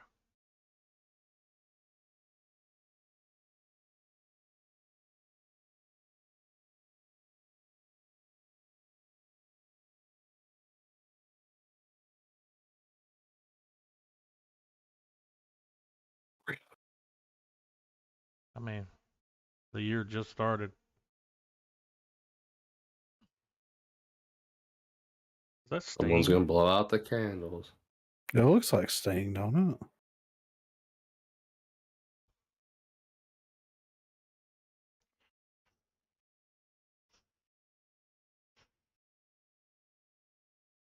I like this comment.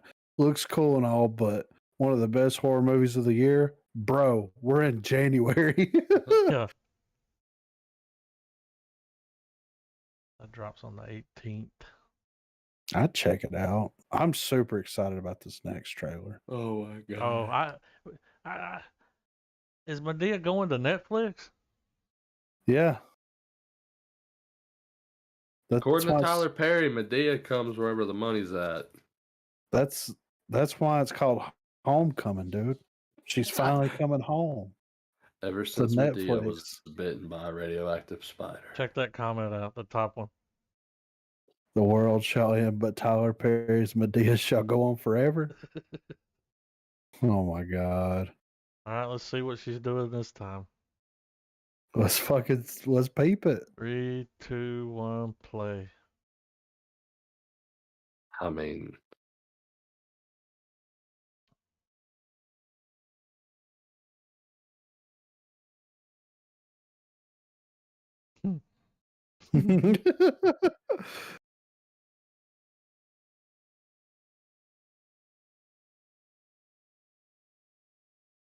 Guessing that's him and him, right? Yeah.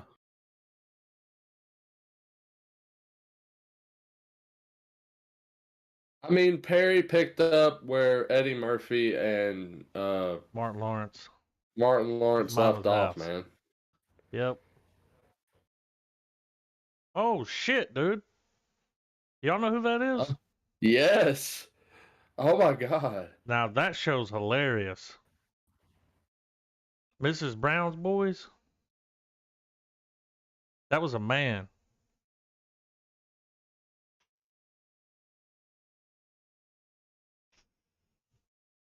Dude, Mrs. Brown's Boys is so funny. It's Mrs. Brown. Basically, it was the UK's Medea, but way more rated R.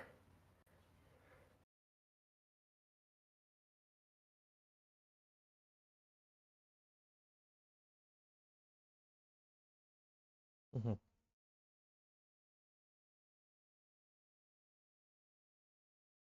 Comes out this month. Hello. Too bad it's foreign film February. I really am excited about this next trailer, though. Charlton Copley, man, he's good. I really like him, so I'm excited to see this.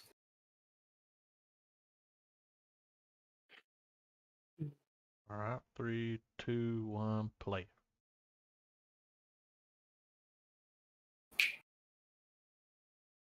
Get back up there. Fucking prawn. Tater.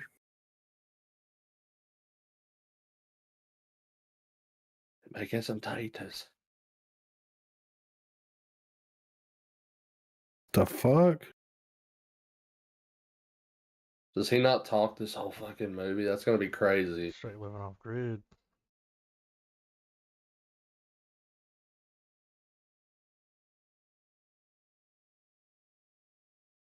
Yeah, Unabomber or something.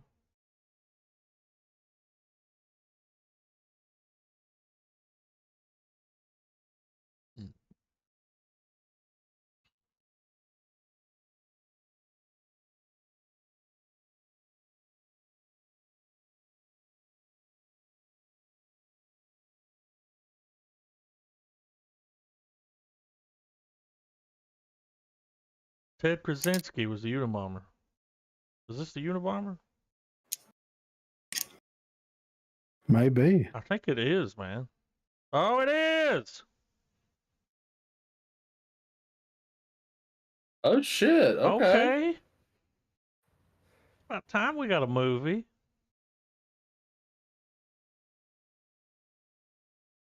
Yeah, dude.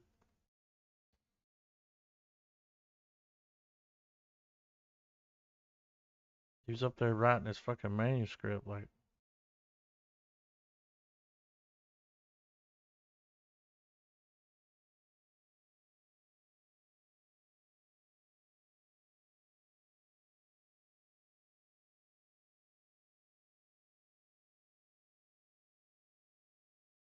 Let's go.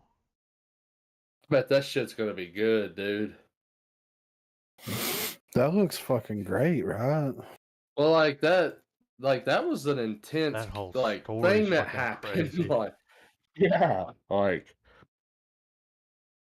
some of the that's some classic murder porn right there. Like, So there's bush on it still. Oh I have the god. means to fight back. I do it not because it is easy, but because I'm bored. All right. The Burning Sea. Remember when that Hell yeah. oil rig caught on fire? Remember Yeah. that fire in the middle of the ocean? And it was like, Yeah, this how? is bad. This is real bad. Yeah. The gates of hell have opened. I thought this was gonna be some crazy movie where it's like music, featuring the music of Amon Amarth. Burning Sea. All right, 3, 2, 1, play.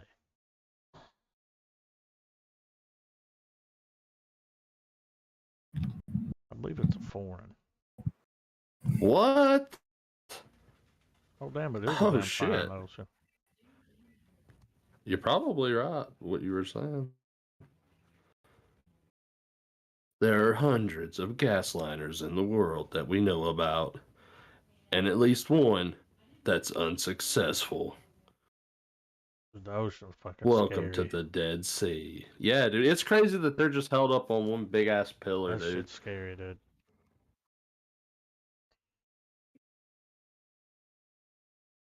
Ojira. No, just Mother Nature. Oh god damn. God damn. That was fucking cool. I mean, that's awful, but cool.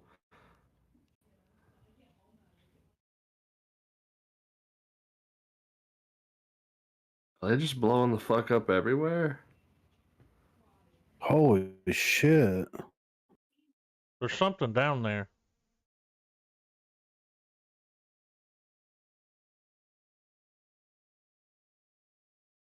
So this is gonna have a bit of fantasy going on, right?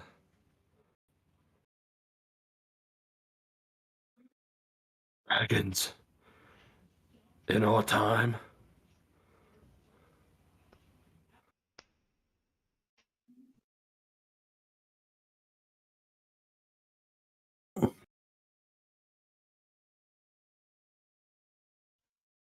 The Nope. movie where the emergence actually happens.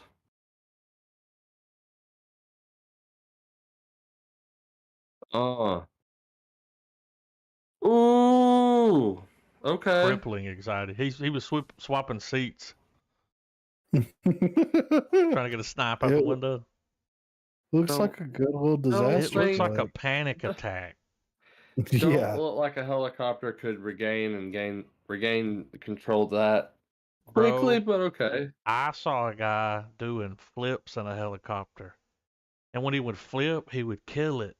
And it would start to fall.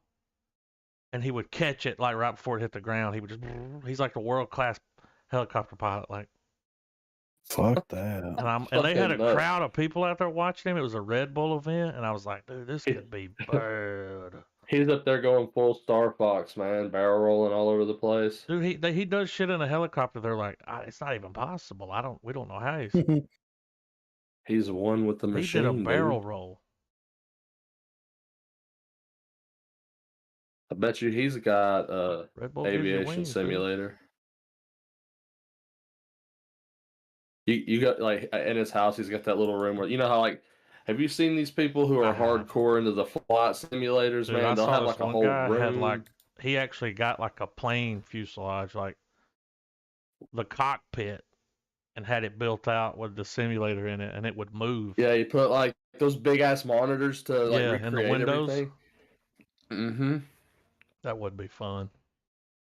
Oh yeah, I feel like the sensation of like your mind being tricked and like if you're like if the plane's like nose diving and stuff like.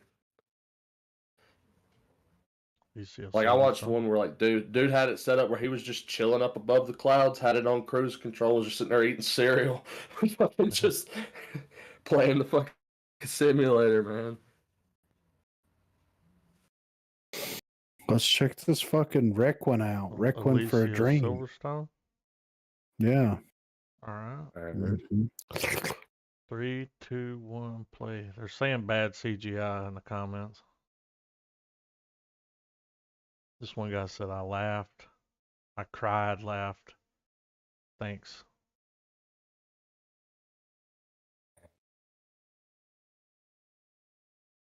Cocaine's a hell of a drug. There's going to be a goddamn tsunami or something. Here it comes.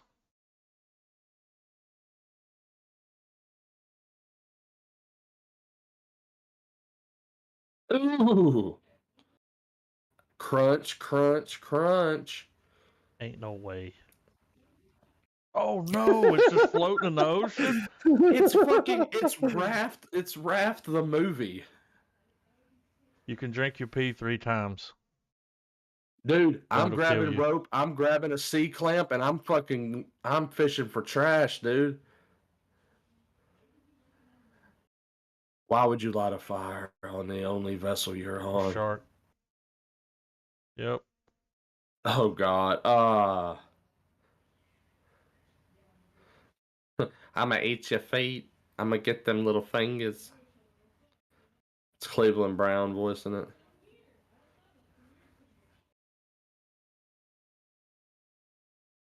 It's Raph the fucking movie. That's so funny, dude. What happened to Alicia Silverstone? Hmm. She's fucking I clueless, was about to dude. say she did Clueless. She's fucking clueless, dude. We got a sci-fi movie. Project Gemini.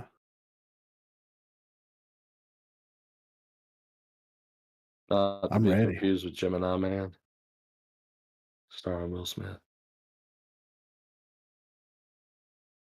All right, 3, 2, 1, play. Come on, give us some good sci-fi, man.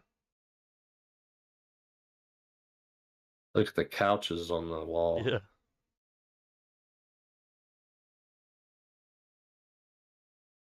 I think I've seen that hallway in a few episodes of Doctor Who.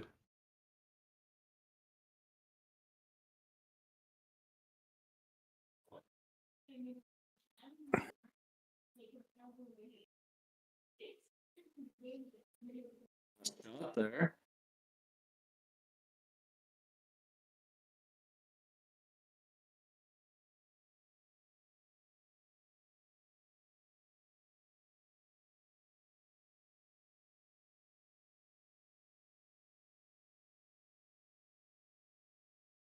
Holy Bible.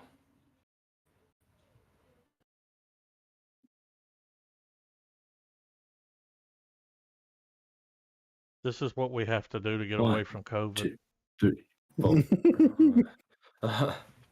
Whenever you finally get the big payoff, it's some guy that he's like, hey, what's up, guys? He's like sick and shit. He's sneezing. It's like, they're not giving anything away, though. No. I mean, I'm loving these space shots, Yeah. man. It looked like something was coming out of warp.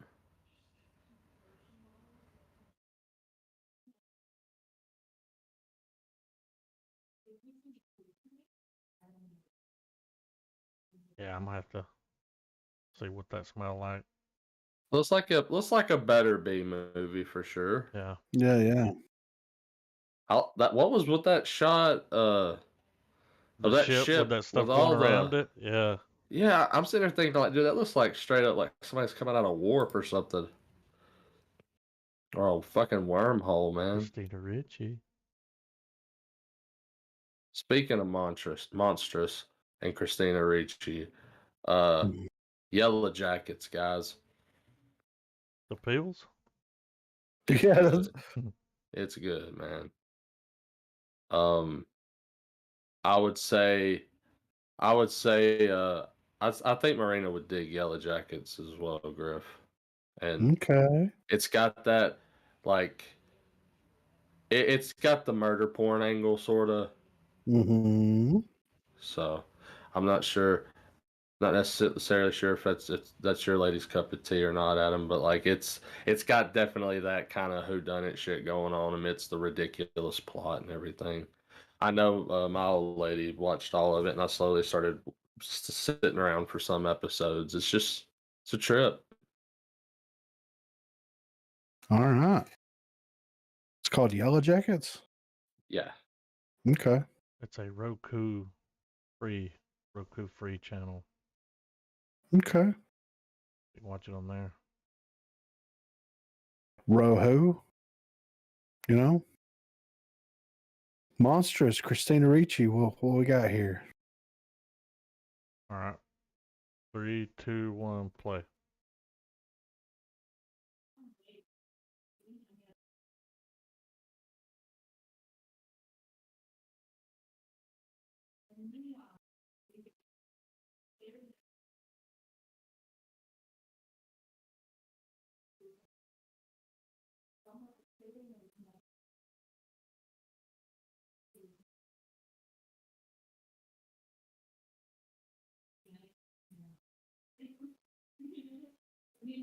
No, it's not.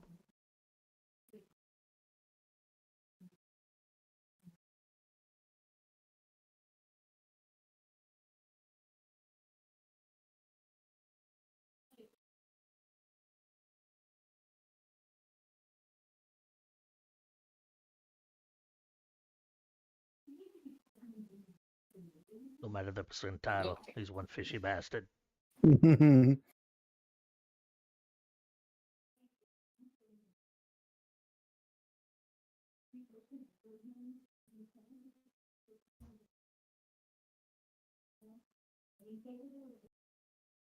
Pot man, pot fish.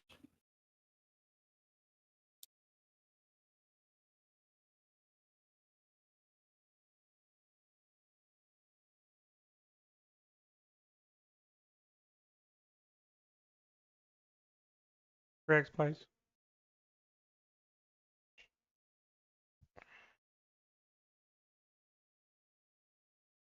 You have a drink, Bailey's, from a shoe? I got a mangina. Okay. Did I see chicken soup in that title or a little credit block right there? Possibly. Oh, it said chicken soup for the soul.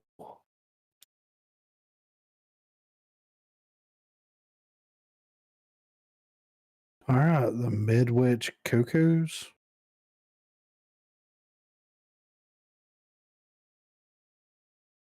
Weirdest softball team on the planet. All right. 3, 2, 1, play. Softball team.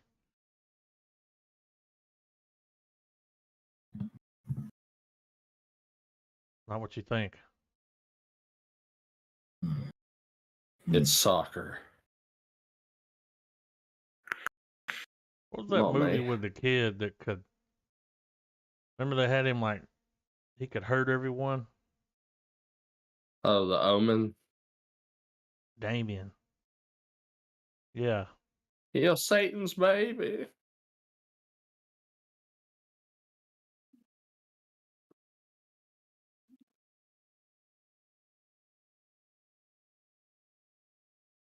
Is Sky UK or Australia? UK. They also have couldn't Sky remember. in Australia too, like a. Oh, it's like a global news network, or it's a global network.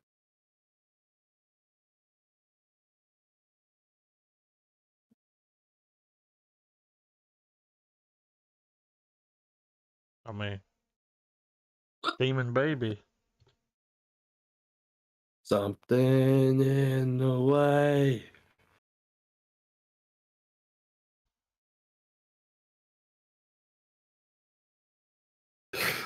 Dude, I don't know if it's intentional or not, but they're hitting the same They're hitting the same intervals as the main riff for Lord Abortion by Cradle of Filth. Dun, dun, dun, dun, dun, dun. Double Lord Abortion. Anyway. We got some Josh Hartnett on our screens here. He's looking a little older. I know, man. Spent too much time on the HeartNet. He's doing too many of those pins from the faculty. All right. He's still running from those aliens to this day. 3, 2, 1, play.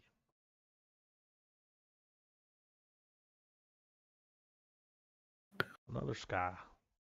It's Fear's the mind killer, dude. When the fear is gone, only I will remain.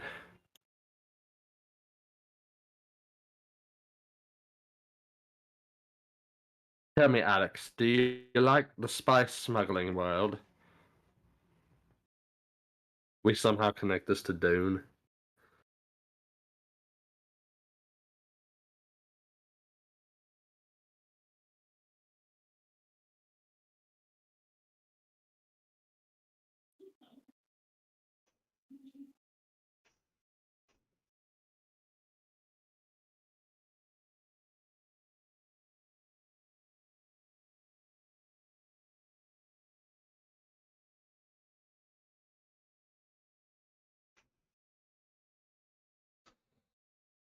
Need to check my Ethereum.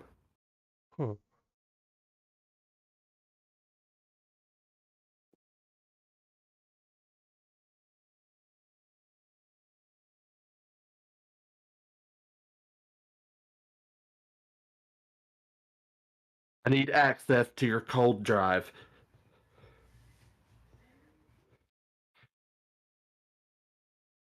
Whoever has this USB can control the world, Alex. You don't understand.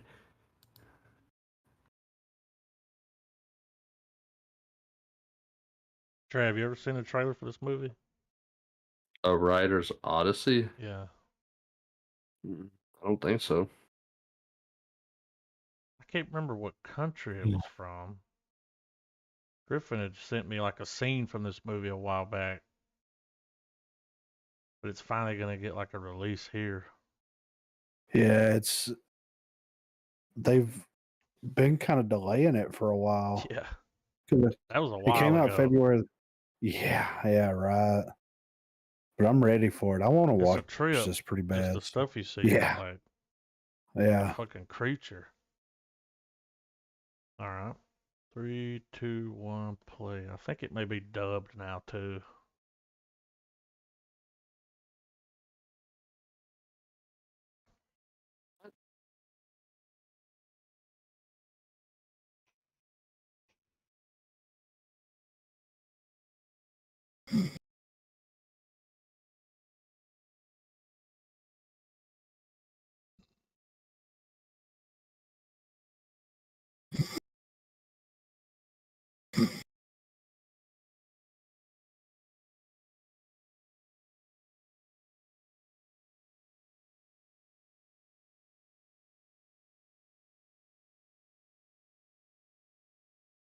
That thing Yeah. was cool.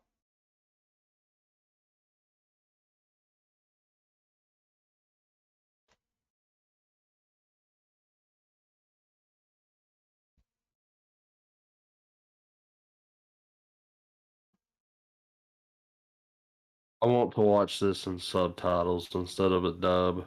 Yeah.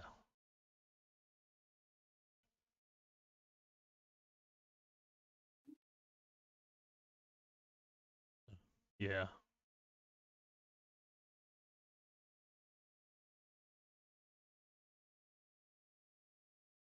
It's like the Page Master, but like the Asian version. I definitely want to watch that whenever it's available. For sure, Gosh. man. Like, We'll give it a peep. And I'm sure they'll have the option, Oh yeah. you know. I'm gonna watch it subbed for sure. Subbed and tubbed. You know what I'm saying? Potatoes. So this Isn't that how it trailer's goes? older, but I saw where it's finally. I guess it's going to get a release here because it's a Taiwanese movie, and they had a newer trailer. But while I was looking for the trailer, I found this Red Band trailer, Okay. and I was like, Okay. I want to watch this one Yeah. because you'll see why. Looks like a film to watch with the whole family. Yeah, let's peep it, dude. Yeah.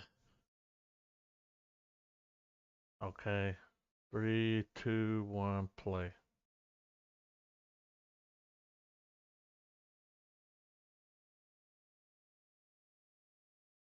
Happiness quickly turns to sadness. It makes the Jerry sad.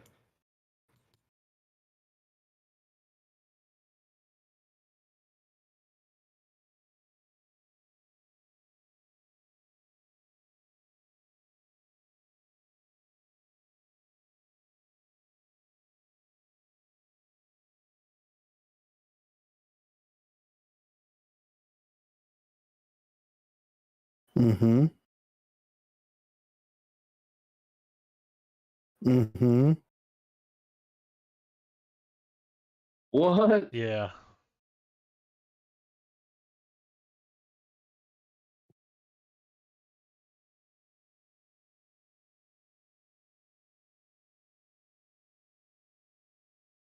Oh yeah.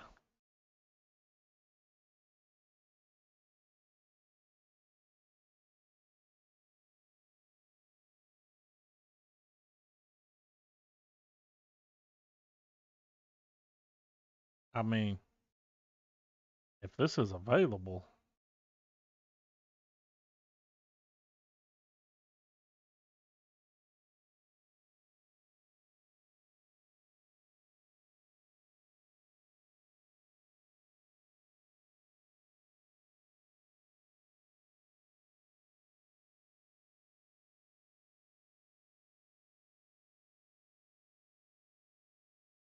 it Jesus. looked crazy, didn't it? Yeah.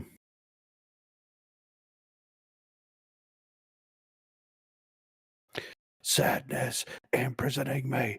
All that I see. I don't want to be that sad. So next week we're watching El Bar. El Bar. El Bar.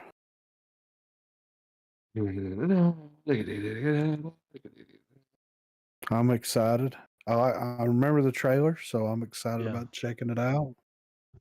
Got the last episode of Book of Boba Fett. So yeah,